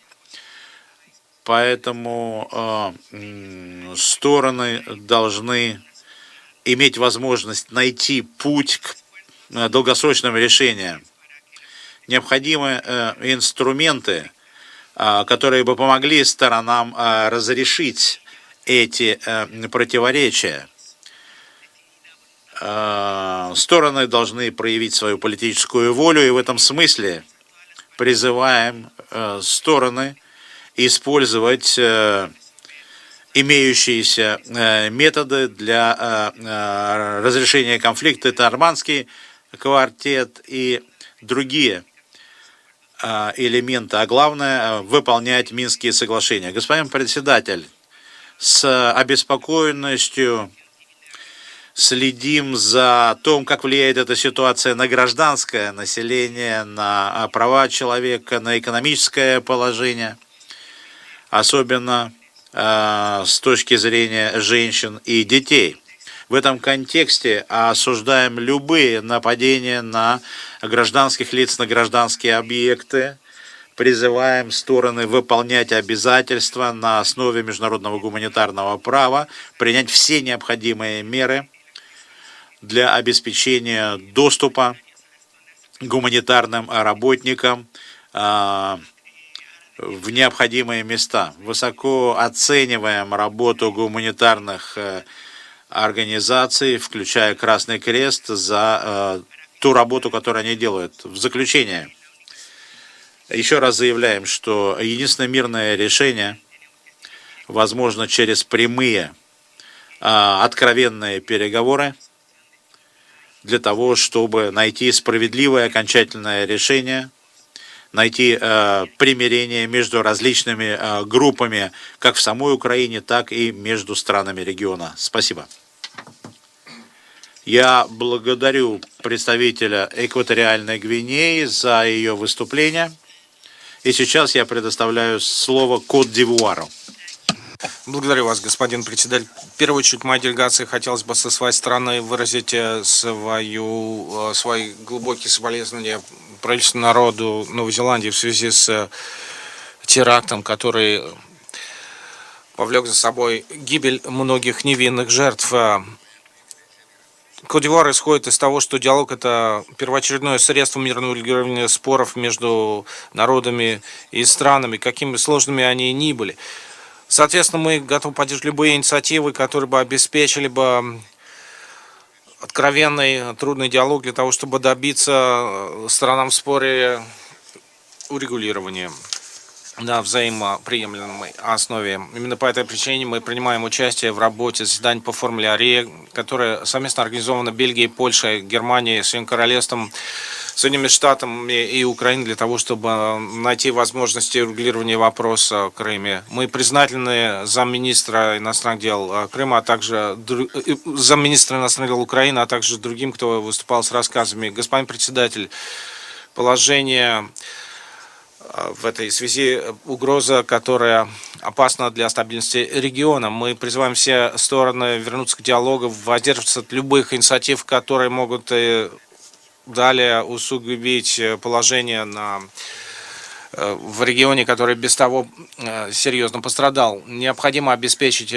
добросовестное, полноценное выполнение Минского соглашения, обеспечить шаги в духе добрососедства и переговоры по всем спорам, которые затрагивают этот регион. Господин председатель, война – это не безысходное видение судьбы. Воля должна вести людей к диалогу, к мирному сосуществованию. Именно из этого неизменно исходит Кот-д'Ивуар, и здесь он об этом рад напомнить. Благодарю вас. Благодарю представителя Кот-д'Ивуар за выступление. Сейчас я хотел бы дать слово представителю Индонезии. Позвольте мне, прежде всего, от имени своей делегации выразить глубокие соболезнования, сочувствия правительству народу Новой Зеландии, а также семьям жертв зловещего теракта, который состоялся сегодня в отношении двух мечетей в Крайстчерче в Новой Зеландии. Погибли также два индонезийских гражданина. Мы готовы оказать всяческую поддержку народу и правительству Новой Зеландии в этот печальный час. Хотели бы поблагодарить организаторов этой встречи, поблагодарить всех выступавших за их всесторонние сообщения. Для нас здесь, в штаб-квартире в Нью-Йорке, важно получать информацию из первых рук о тех, кто на земле испытывает реальную обстановку, для того, чтобы у нас была бы более полная картина относительно того, что происходит на земле. И в этой связи хотелось бы обратить, господин председатель, внимание на ряд аспектов. Во-первых, Индонезия неизменно выступает за соблюдение принципа независимости и территориальной целостности всех стран, включая Украину. Во-вторых, Индонезия последовательно исходит из того, что все соответствующие стороны должны выполнять резолюции 2202. Они должны прекратить вооруженные действия, в полной мере выполнить Минское соглашение, обеспечивать всестороннее прочное регулирование украинского вопроса. Мы подчеркиваем важность диалога и дипломатии между странами в конфликте для того, чтобы продвинуться вперед в деле установления мира, стабильности и обеспечения развития. Поддерживаем усилия, которые значимо бы способствовали бы гармонии между этническими группами на Украине. Кроме того, международному сообществу необходимо, не жалея сил, обеспечивать поддержку дипломатических усилий в отношении всех сущих сторон по украинскому вопросу. Обсуждение украинского вопроса здесь в ООН должно преследовать цель содействия тому, чтобы все стороны принимали бы необходимые меры для ослабления напряженности, проявления максимальной сдержанности и движения в направлении мирного регулирования. Наши усилия должны определяться безопасностью, защитой и благополучием затронутого населения на местах. Международному сообществу и Совету необходимо, не жалея сил, добиваться прочного мира. И в долговременном отношении это будет большим благом для всего региона. Со своей стороны, Индонезия будет поддерживать конструктивные шаги, цель которых добиться мирного регулирования конфликта на Украине в соответствии с международным правом и принципами устава ООН. Благодарю вас. Я благодарю представителя Индонезии за выступление. А сейчас слово представителю Доминиканской Республики. Господин председатель, прежде всего, хотели бы выразить соболезнования народу Новой Зеландии в связи с вчерашним терактом. Резко осуждаем подобные акты. Также хотели бы поблагодарить постоянные представительства Бельгии, Франции, Германии, Польши, Соединенного Королевства, Соединенных Штатов и постоянное представительство Украины за инициативу о проведении этого заседания. Мы также хотели бы поблагодарить докладчиков, которые поделились информацией и рекомендациями по различным аспектам толкования и эффективного разрешения конфликта в Украине. В том, что касается пятой годовщины оккупации Крыма со всеми последствиями для региона и международного сообщества, выражаем нашу обеспокоенность сложной, нестабильной ситуацией на востоке Украины, где гражданское население продолжает страдать от последствий конфликта. С большой обеспокоенностью наблюдали в ноябре прошлого года за событиями в Керченском заливе, Азовское море. Это имеет как краткое, так и долгосрочное влияние на взаимоотношения между Российской Федерацией и Украиной, а также для всего региона.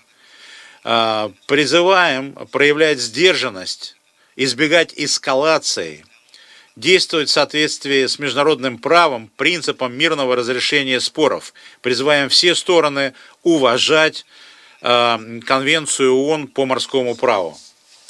Господин председатель, Доминиканская Республика отвергает любые действия, которые наносят ущерб международному праву, Минским соглашениям и особенно пакету мер, которые были приняты для их осуществления и одобрены в Совете Безопасности. Признаем, что эти основы, что эти договоренности являются юридической основой для политического решения и прекращения конфликта на Украине. Поэтому выступаем за интенсификацию усилий по налаживанию диалога между сторонами, особенно в нормандском формате и в трехсторонней контактной группе.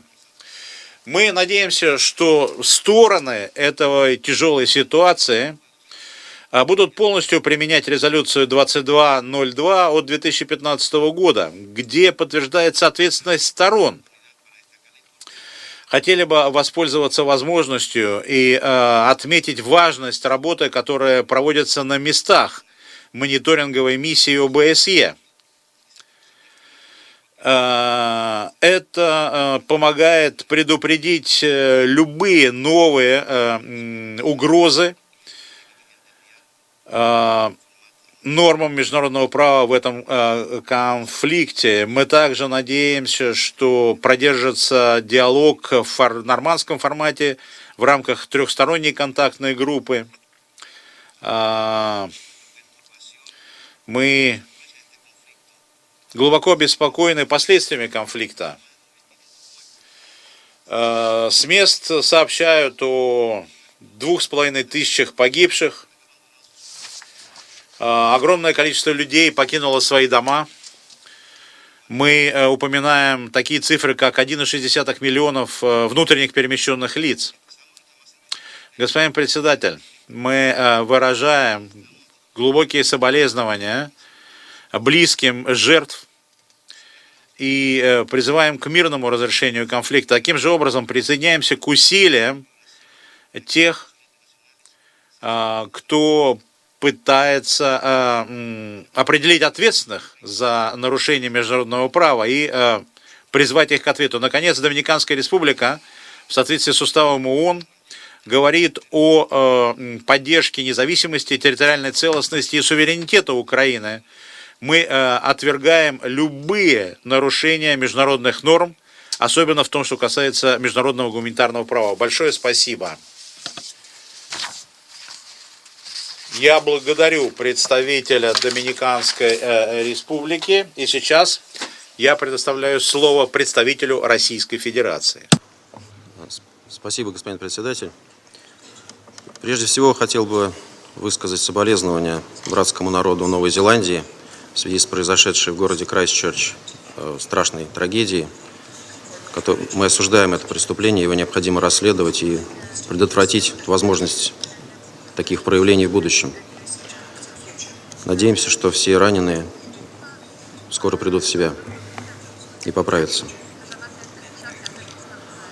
Уважаемый господин председатель, был такой замечательный сказочник Льюис Кэрролл.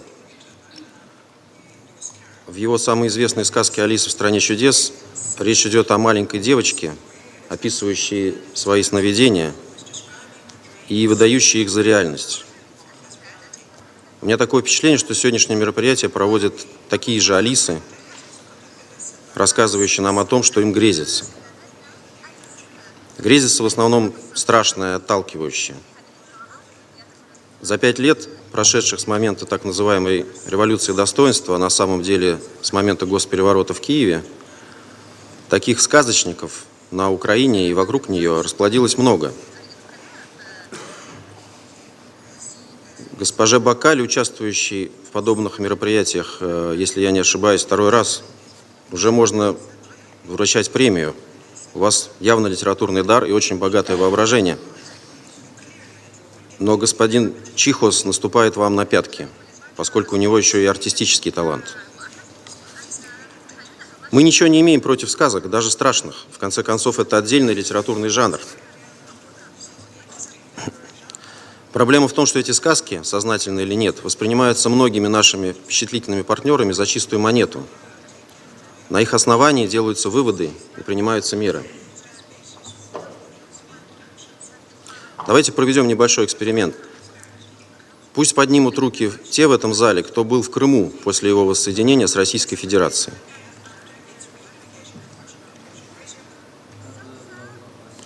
Ну, с вами понятно. Очень хорошо. С вами все понятно. У вас уже была возможность выступить, я прошу прощения. То, что вы сказали, мы уже слышали. Я, например, в Крыму был трижды. Один раз еще, когда он был украинским, 2 раза, когда он был российским. Поэтому могу сравнивать сам.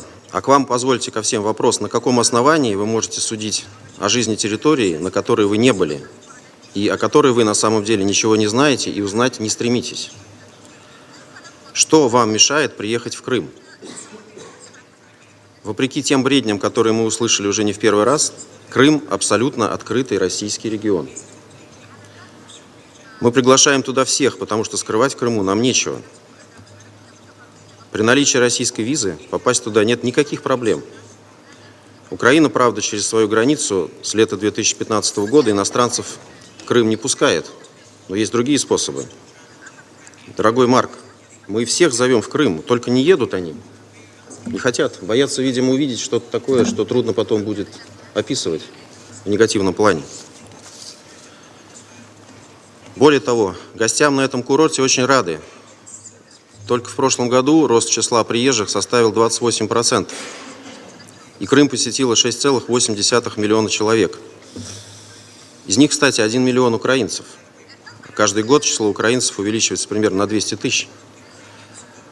Многие из них приезжают в этот регион из года в год, и его возвращение в Россию не заставило их изменить своим привычкам. Не пугает их и необходимость выстаивания в многочасовых очередях на границе Украины и Крыма. Мы их приезд только приветствуем. Чтобы понять, нравится ли им в Крыму, достаточно полистать страницы соцсетей. Если вы не поленитесь сделать это, у вас возникнет совсем другая картина, противоположная той страшной сказке, которую нам упорно впаривают организаторы сегодняшнего шоу. Мы понимаем, что киевским властям все это не очень нравится и мешает врать о якобы бедственном положении этого российского региона.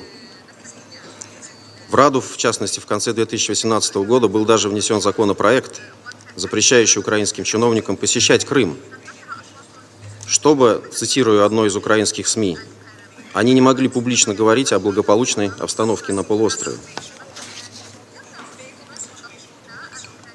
Не уменьшается и число иностранных делегаций, посещающих Крым. Сейчас, например, там находится делегация из Франции во главе с президентом Ассоциации «Франко-российский диалог» и экс-министром транспорта Франции Тьерри Мариани. Вот некоторые из его оценок для СМИ. До 2014 года Крым был территорией, заснувшей в вечном сне. Сейчас Крым рванул вперед. Я нахожу изменения с момента первого посещения делегации в 2015 году фантастическими. Видите, дорогой Франсуа, ваши оценки и оценки вашего высокопоставленного соотечественника существенно разнятся. Причина в том, что вы, в отличие от него, в российском Крыму не были. Приезжайте и все увидите сами. А на что на самом деле жаловаться сейчас крымчанам? Регион активно развивается и процветает, привлекает все больше инвестиций. Реальная зарплата крымчан выросла более чем в 3 раза. Покупательская способность удвоилась. Пенсии выросли почти в 2,5 раза, увеличив покупательскую способность пожилых людей в 1,5 раза. Смертность населения снизилась на 7,5%, а детская на все 40%. Открываются новые медицинские центры, школы и детские сады. Несмотря на всю показную заботу Украины, пекущейся о крымчанах только на словах, а на деле устроившей им транспортную, водную и энергетическую блокаду, регион сегодня почти самодостаточен и плотно связан с остальной территорией России. 3/4 населенных пунктов газифицированы. Запущена новая электростанция, устранившая крупные перебои с электроэнергией. На очереди новые энергопроекты. Налажено водоснабжение. Построен красавец Крымский мост, по которому вслед за автомобилями вскоре пойдут поезда. Реконструирован, а точнее отстроен заново международный аэропорт города Симферополя. А где была забота Украины о Крыме до 2014 года? Это был депрессивный, неразвивающийся регион. Своего рода изгой в составе Украины, пригодный разве для того, чтобы летом нежиться в его ласковом море. С 2015 года для полуострова работает специальная федеральная программа социально-экономического развития объемом $15 миллиардов США, рассчитанная до 2022 года. Ее реализация позволила увеличить объемы государственной поддержки сельского хозяйства в 10 раз. Финансирование образования увеличилось в 3 раза, культуры в 3,5 раза, спорта в 4. Объем валового регионального продукта вырос в 1,5 раза. Для сравнения, с 2009 по 2013 годы промышленное производство Крыма сократилось на 5%. Не буду больше приводить цифры, обобщу. Если бы хоть один регион Украины после Майдана получил бы половину того, что уже получил Крым, то, возможно, украинцы больше поддерживали бы своего нынешнего президента, который только и делает, что обвиняет Россию в своей провальной политике. Кстати, хотел бы кое-что напомнить всем, кто сегодня льет крокодиловые слезы по поводу якобы незавидной судьбы крымских татар. До вхождения Крыма в состав России никакой крымско-татарской автономии на полуострове не было. Да и вообще до Киева до крымских татар и дела не было. Я думаю, что если присутствующие здесь крымские татары будут честными, они об этом вспомнят. А теперь, после 2014 года, крымские татары вдруг стали для Киева самыми дорогими гражданами. О них неожиданно вспомнили. Потому что такие удобные дистанционные свидетели, как вы, господин Чайхоз, Киеву сейчас очень нужны. Крымско-татарская община подвергалась дискриминации. Не был решен земельный вопрос, имевший большую остроту из-за поощрявшихся украинской властью самозахватов. Сегодня крымско-татарская община представлена в Крыму в органах власти всех уровней, в том числе пропорционально ее доле населения. Ее интересы защищают более 30 НПО, число членов которых составляет около 30 тысяч человек. На полуострове 3 официальных языка – русский, украинский и крымско-татарский. Все межнациональные проблемы существуют исключительно в воображении, в первую очередь тех, кто с полуострова бежал, и сегодня оправдывает свое существование выдумыванием различных небылиц из жизни крымских национальностей. Те крымские татары, которые проживают в Крыму, сегодня проживают в Крыму, и хотели бы рассказать о реальном положении дел, на мероприятиях, подобных сегодняшнему, не приветствуются. Вы, наверное, обратили внимание, что в концептуальной записке организаторы отметили, что выступление организуется только по приглашениям. Разумеется, в Крыму ни одного приглашения не получили. Вместо этого перед нами люди, которые о Крыме знают разве что из пересказов тех, кто оттуда уехал. Поэтому сложно говорить о том, что они представляют реальную картину происходящего на полуострове. Господин председатель, у населения Крыма, пожалуй, есть лишь один повод для недовольства.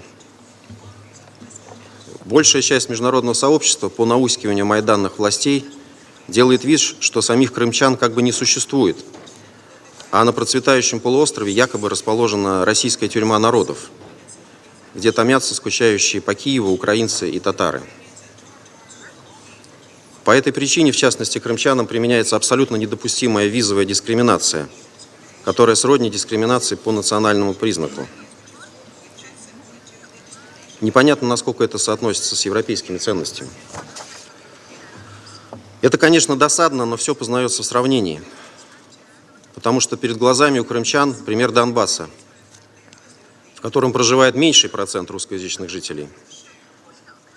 Однако лишь за то, что эти люди хотели сохранить свою самобытность и почитать тех героев, кто освобождал эту землю от фашистов, а не сотрудничал с ними, киевские власти обрушили на них бомбы и снаряды. Крымчане видели трагедию Одессы, где полсотни человек были заживо сожжены в Доме профсоюзов на глазах у обезумевшей толпы националистов.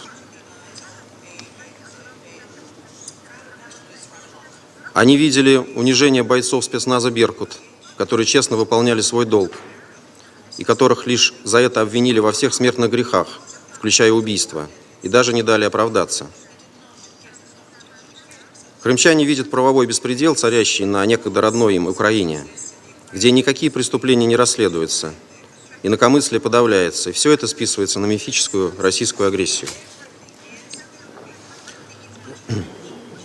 5 лет назад, после прихода к власти в Киеве майданной хунты, в адрес крымчан и всех русскоязычных жителей Украины посыпались проклятия и угрозы. Достаточно вспомнить слова одного из лидеров Майдана, Дмитрия Яроша, до сих пор, если я не ошибаюсь, являющегося депутатом Верховной Рады. Он сказал следующее: «Русский должен быть изгнан из Крыма, поскольку никогда не будет славить Бандеру». В том, что это не пустые угрозы, жители полуострова убедились после того, как 20 февраля 2014 года на колонну автобусов с возвращавшимися из Киева жителями Крыма напали украинские национал-радикалы. А 27 февраля из Киева в Крым выехал сформированный одним из главарей неонацистского правого сектора Игорем Мосейчуком так называемый поезд дружбы. Дружить с крымчанами ехали матерые, вооруженные до зубов националисты. Слава Богу, испугавшись решительного настроя населения полуострова, они вынуждены были отказаться от своих кровавых планов. Видя и вспоминая все это сегодня, крымчане только укрепляются в убеждении, что 5 лет назад сделали правильный выбор, проголосовав за воссоединение с Россией.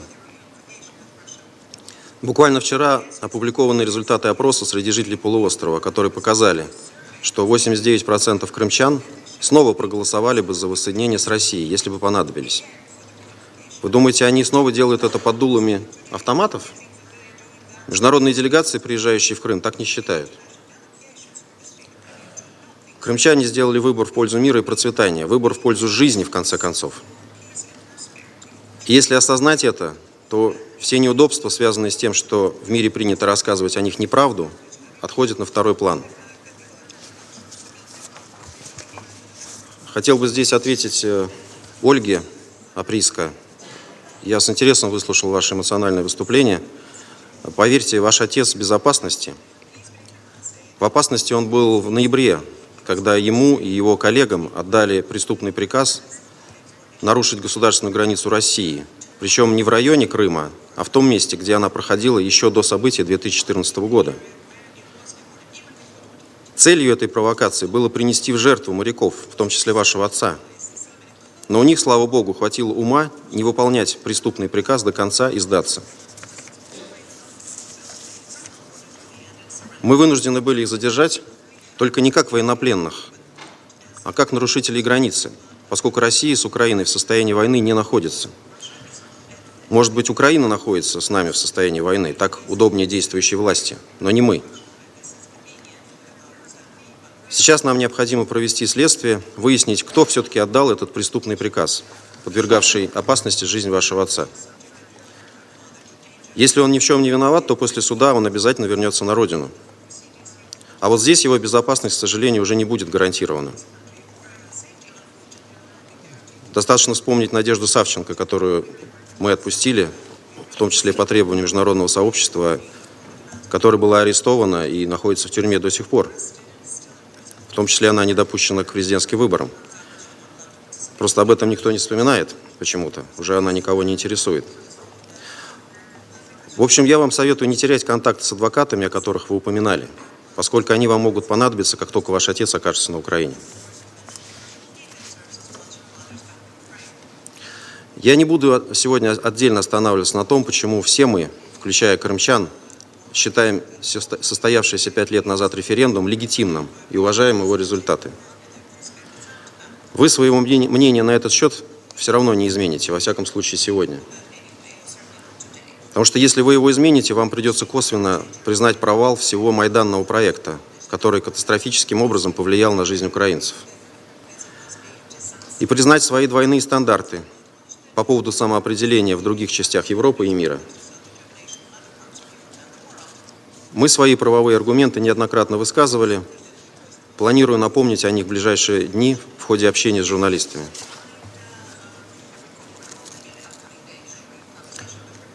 Господин председатель, тот, кто изучал новейшую историю Крыма, знает, как долго и настойчиво полуостров, всегда имевший автономный статус, стремился воссоединиться с Россией. Поэтому случившееся 5 лет назад для крымчан большой и долгожданный праздник. По этому поводу на всем полуострове, да и по всей России, в ближайшие 3 дня организуются праздники и народные гуляния.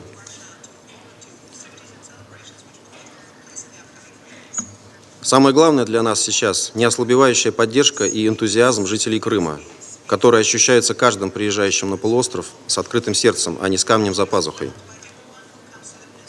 Главное, что мы сохранили жизнь и спокойствие более 2 миллионов крымчан, поэтому нам не о чем сожалеть и не в чем раскаиваться. Зато есть чем гордиться. Это и есть самая настоящая превенция, о которой вы неустанно твердите. Мы видим, что на Украине многие до сих пор испытывают фантомные боли по Крыму, апеллируют к международным инстанциям и правительствам, находят у них определенный отклик. Однако ситуацию это все равно не изменит. Украина потеряла Крым окончательно и бесповоротно, благодаря своим собственным действиям. Винить в этом Киев может только себя.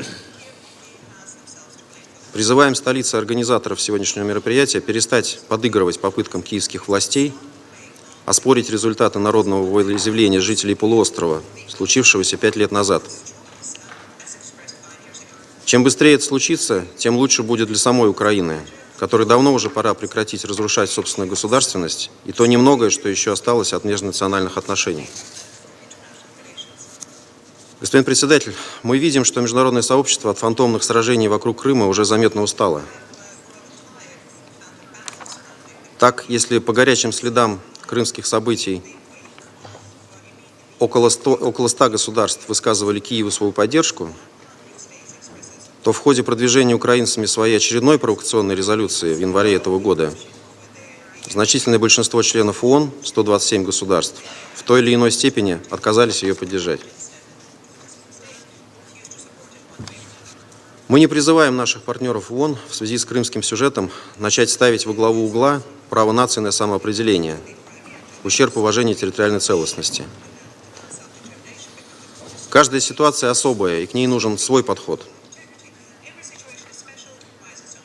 Как я уже сказал, судьба Крыма оказалась предопределена курсом пришедшей к власти в результате госпереворота майданной команды, ее стремлению выдавить русскую идентичность с Украины. То есть судьба Крыма оказалась своего рода продиктована форс-мажорными обстоятельствами. Если хотите, мы спасли людей с тонущего корабля и дали им новый старый дом. А корабль, кстати, так и не перестал тонуть. Господа, займитесь лучше кораблем, пока он окончательно не пошел ко дну. Надеемся, что у наших украинских соседей хватит мудрости и решимости покончить с тем беспределом, который, к сожалению, продолжает господствовать на Украине.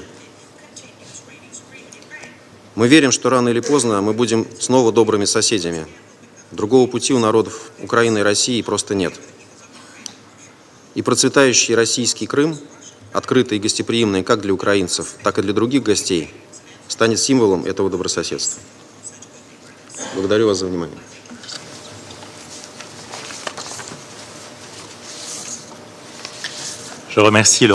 Я благодарю представителя Российской Федерации за выступление. А сейчас слово представителю Германии.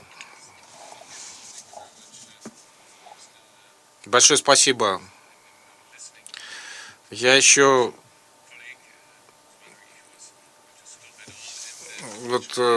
дослушал коллегу из России и думаю, когда это остановится или нет. Вот кто здесь больше всего «Алис в стране чудес» любит? Вы или все те, кто прежде выступали?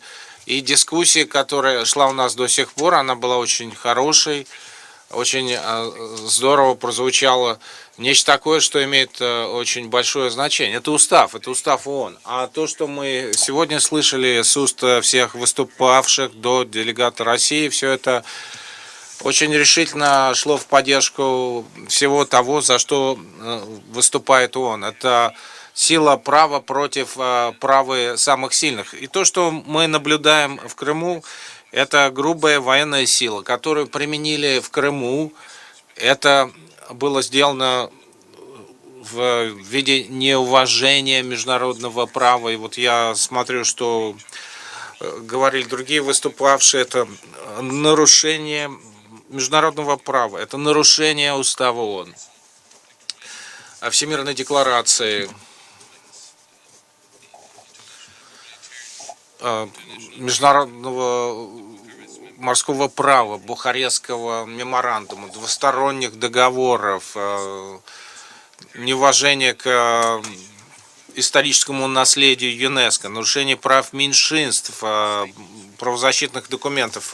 Вот эти представители меньшинств сейчас очень резко выступили. И когда вот мы слышим, что происходит с татарами, с меньшинствами, там нам это напоминает о том, что происходит с другими меньшинствами, с рохингами, с уйгурами. Это также и не соблюдение свободы средств массовой информации, свободы религии, свободы литературы.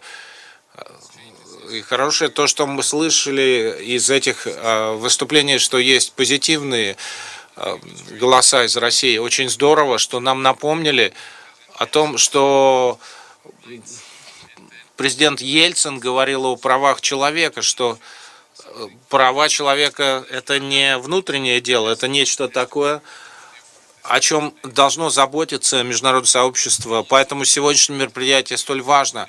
Мы также слышали, я узнал также о том, что сделал Андрей Сахаров, это гигант борьбы за права человека в России. Он лично занимался борьбой с тем, чтобы не допустить депортацию человека из национального меньшинства. Это дает надежду, что в один прекрасный день мы вернемся к такой ситуации, которая существовала до вторжения России.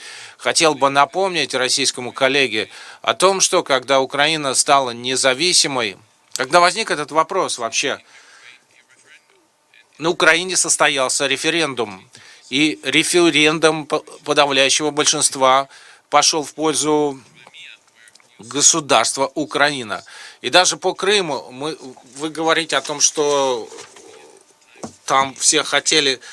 В России подавляющее большинство населения по референдуму выступало за то, чтобы быть в части Украины. Сейчас с этими голосованиями вообще, наверное, не секрет, каким будут результаты после того, как вы исторгли,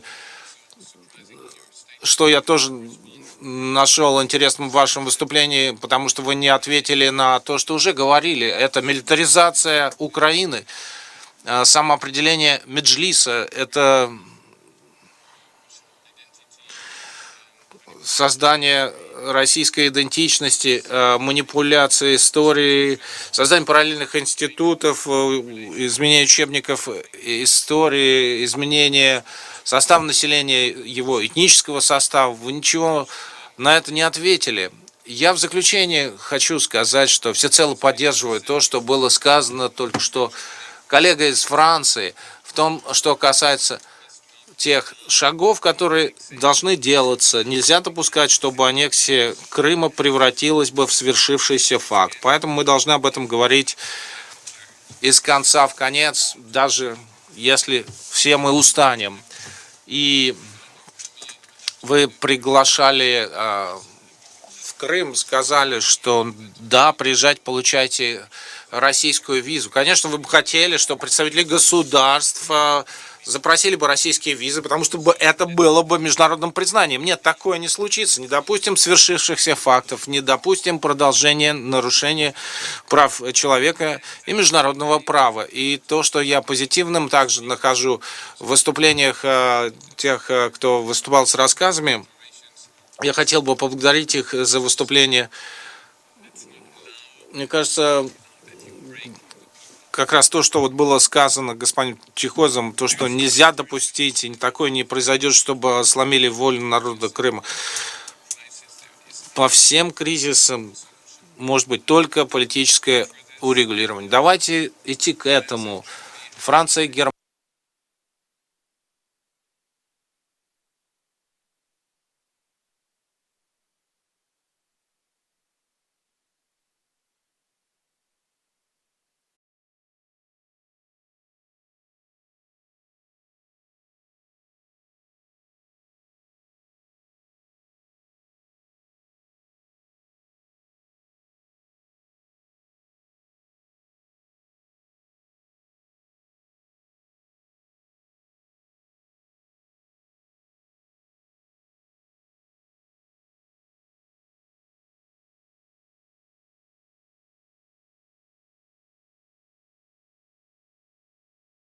с ним связаться, как ему юристы помогают. Вот он и другие, они получают необходимую медицинскую помощь, если под доступ к нему Международного Красного Креста, какие условия его пребывания. Благодарю представителя Германии за выступление. Прежде чем дать слово госпоже Опрыско, я дам слово представителю Европейского Союза. Спасибо, господин председатель, спасибо организаторам за это важное заседание, спасибо докладчикам за ценную информацию. Как и другие, хочу вначале выразить соболезнования Европейского Союза нашим новозеландским друзьям, властям Новой Зеландии, родным и близким, пострадавшим в результате этого теракта в Крайстчерче. Европейский Союз отметит 5-ю годовщину незаконной аннексии Крыма в следующий понедельник в Брюсселе. Министры 28 государств-членов встретятся, и я думаю, что вы можете рассчитывать на единую и убедительную позицию. Это уже было выражено. Это будет заявление публичное. Евросоюз неоднократно заявлял, что он не признавал и не признает это нарушение международного права. Мы солидарны с Украиной, мы поддерживаем суверенитет, территориальную целостность этой страны. Это незаконная аннексия остается прямым вызовом международного сообщества с огромными последствиями для международного правопорядка. Это единство и территориальная целостность и суверенитет всех государств. Это не просто европейская забота, это глобальная забота. В этом отношении агрессия против Украины Россия нарушила 7 документов. Это и устав, и итоговый акт ОБСЕ, Будапештский меморандум соглашения от 1997 года и Азовское соглашение. Это лишь несколько из этих нарушений. Европейский Союз продолжает и будет продолжать поддерживать борьбу Украины, включая сотрудничество в противодействии гибридной угрозе и повышение кибербезопасности. Украина продолжает процесс реформ, продолжает реализовывать соглашение об ассоциации с Евросоюзом. И это наиболее всеобъемлющее соглашение, которое имеет Евросоюз с третьей страной. И все это сделает и страну, и людей, и общество Украины сильнее.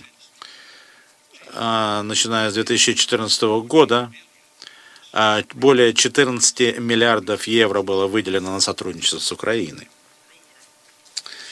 Кроме того, Евросоюз будет осуждать и любые нарушения международного права со стороны России, постоянно поднимать этот вопрос и всегда поддерживать жертв незаконной аннексии, выступая за многосторонность. Европейский Союз выражает озабоченность нынешней ситуации в международных организациях ОБСЕ, Совете Европы и, конечно же, здесь в ООН, где мы всегда будем стремиться делать.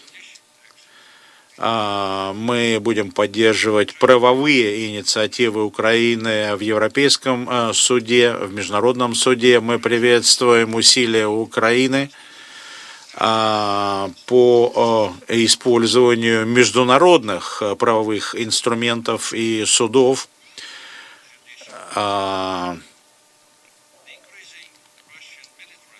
Растущая российская милитаризация Украины, и Крыма и Севастополя со стороны России, Азовского моря и Черноморского региона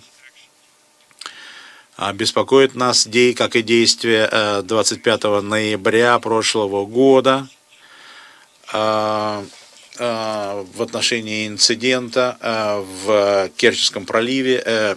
Рассматривается нами как нарушение международного права. Сегодня Европейский Союз добавил 8 человек в индивидуальный санкционный список. Эти люди ответственны за задержание украинских моряков и удержание кораблей. Публикация этого решения пройдет параллельно с объявлениями наших трансатлантических партнеров. Незаконная аннексия со стороны РФ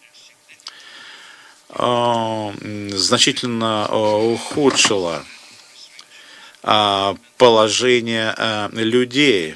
Постоянное ограничение свободы слова, право на собрание, на мирное собрание, на свободу слова. В первую очередь мишенью становятся крымские татары в соответствии с резолюцией Генеральной Ассамблеи 73-263 от декабря 2018 года. Чрезвычайно важно, чтобы мониторинговые механизмы, а также неправительственные организации имели независимый и беспрепятственный доступ к Украине, к Крыму и Севастополю.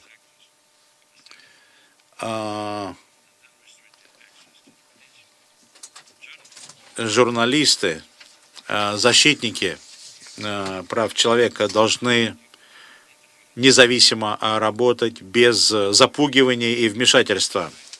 Европейский Союз неоднократно поднимал этот вопрос, в том числе перед Россией. Продолжаем призывать к скорейшему освобождению Сенцова, Владимира Падука и многих других, кто был задержан на Крымском полуострове и приговорен к различным срокам, что противоречит международному праву. Мы в этом смысле работаем с прокуратурой Украины для регистрации всех нарушений прав человека. В заключение, Россия должна принять все меры по исправлению экологической ситуации, в том числе в Крыму, что характерно для последних. Я благодарю представителя Евросоюза за его выступление. У нас практически нет времени. У нас есть еще одно заседание, которое начинается здесь, и у нас несколько желающих выступить. Но слово представителю Российской Федерации. Я просто хочу уточнить, поскольку, Кристоф, вы сказали о том, что население полуострова в момент распада СССР активно поддерживала идею нахождения в составе Украины. Я просто хочу дать небольшую справку. Я не хотел этого касаться, но раз уж вы так затронули. Так вот, руководство Украины после распада СССР проигнорировало два важных проведенных в Крыму референдума.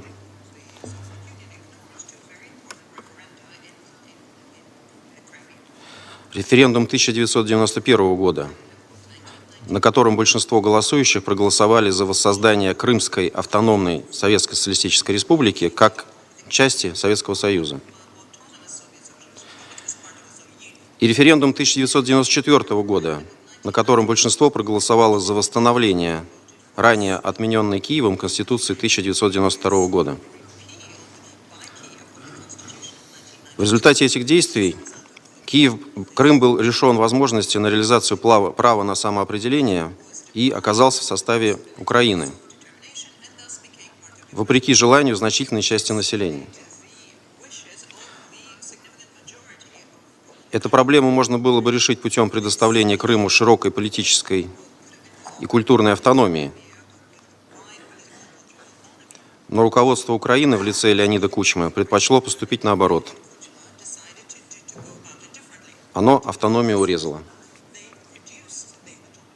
Так что читайте матчасть лучше.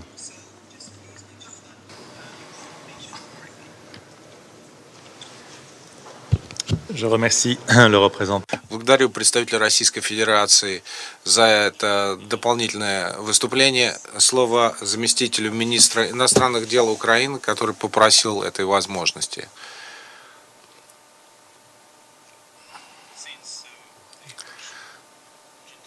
Ввиду того, что джентльмену из России так нравится Льюис Кэрролл, я не буду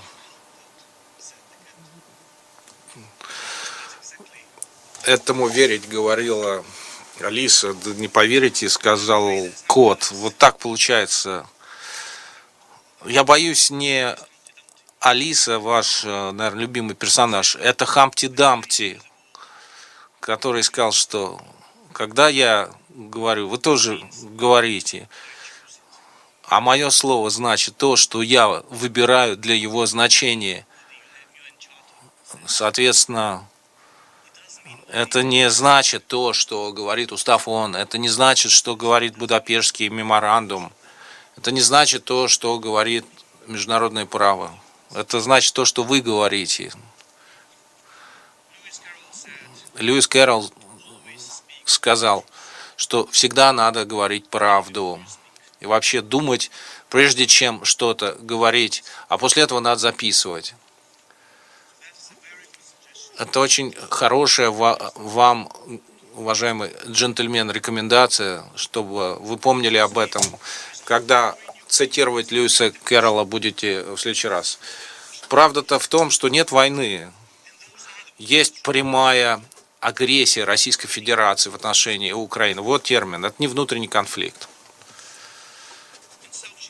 И Савченко Путин не освободил щедро. Я хочу напомнить, Савченко обменяли на 2 военнопленных из России. Военные офицеры действительной службы вооруженных сил Российской Федерации, Ерофеев и Александров, потом они непонятным образом исчезли после возвращения в Российскую Федерацию.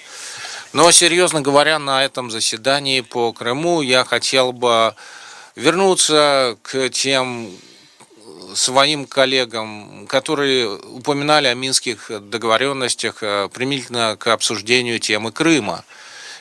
Парадоксально, было бы здорово, если бы вопрос оккупации Крыма был бы частью обсуждений в Минске. Однако, к сожалению, так не случилось. Поэтому в следующий раз, когда вы будете говорить о Минском соглашении, мы считаем, что оно должно быть полностью записано, не так, как написано, не так, как вот нравится российскому джентльмену.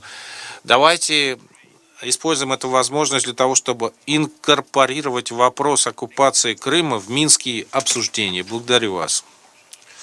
Благодарю заместителя министра иностранных дел Украины за дополнительное выступление. Представитель Китая просит слова, пожалуйста. Благодарю вас, господин председатель. В том, что касается данного заседания по вопросу о Крыме, Китай не намеревался выступать, ибо позиция Китая по этому вопросу последовательно заявляется. А именно, это ясно и для России и Украины. Мне лишь еще раз хотелось бы подчеркнуть, что мы не намеревались сегодня брать слово. Вместе с тем, я должен обратить внимание на то, что в той оценке, которую дал посол Германии, он упомянул уйгуров в Китае. И он сослался на положение уйгуров и сравнил это с положением крымских татар, с рохингами в Мьянме. Вот любопытно, зачем он это сделал? Почему? Ему, наверное, просто неизвестно о том, что там реально происходит. Если нет, наверное, лучше подготовиться, все изучить. Если он во всем этом разберется, а все равно потом будет проводить такие сравнения, наверное, это будет с его стороны очень неответственно, а нам это абсолютно неприемлемо. Благодарю вас. Благодарю представителя Китая за это выступление. Был обращен вопрос в адрес госпожи Опрыска. Я, соответственно, даю ей слово.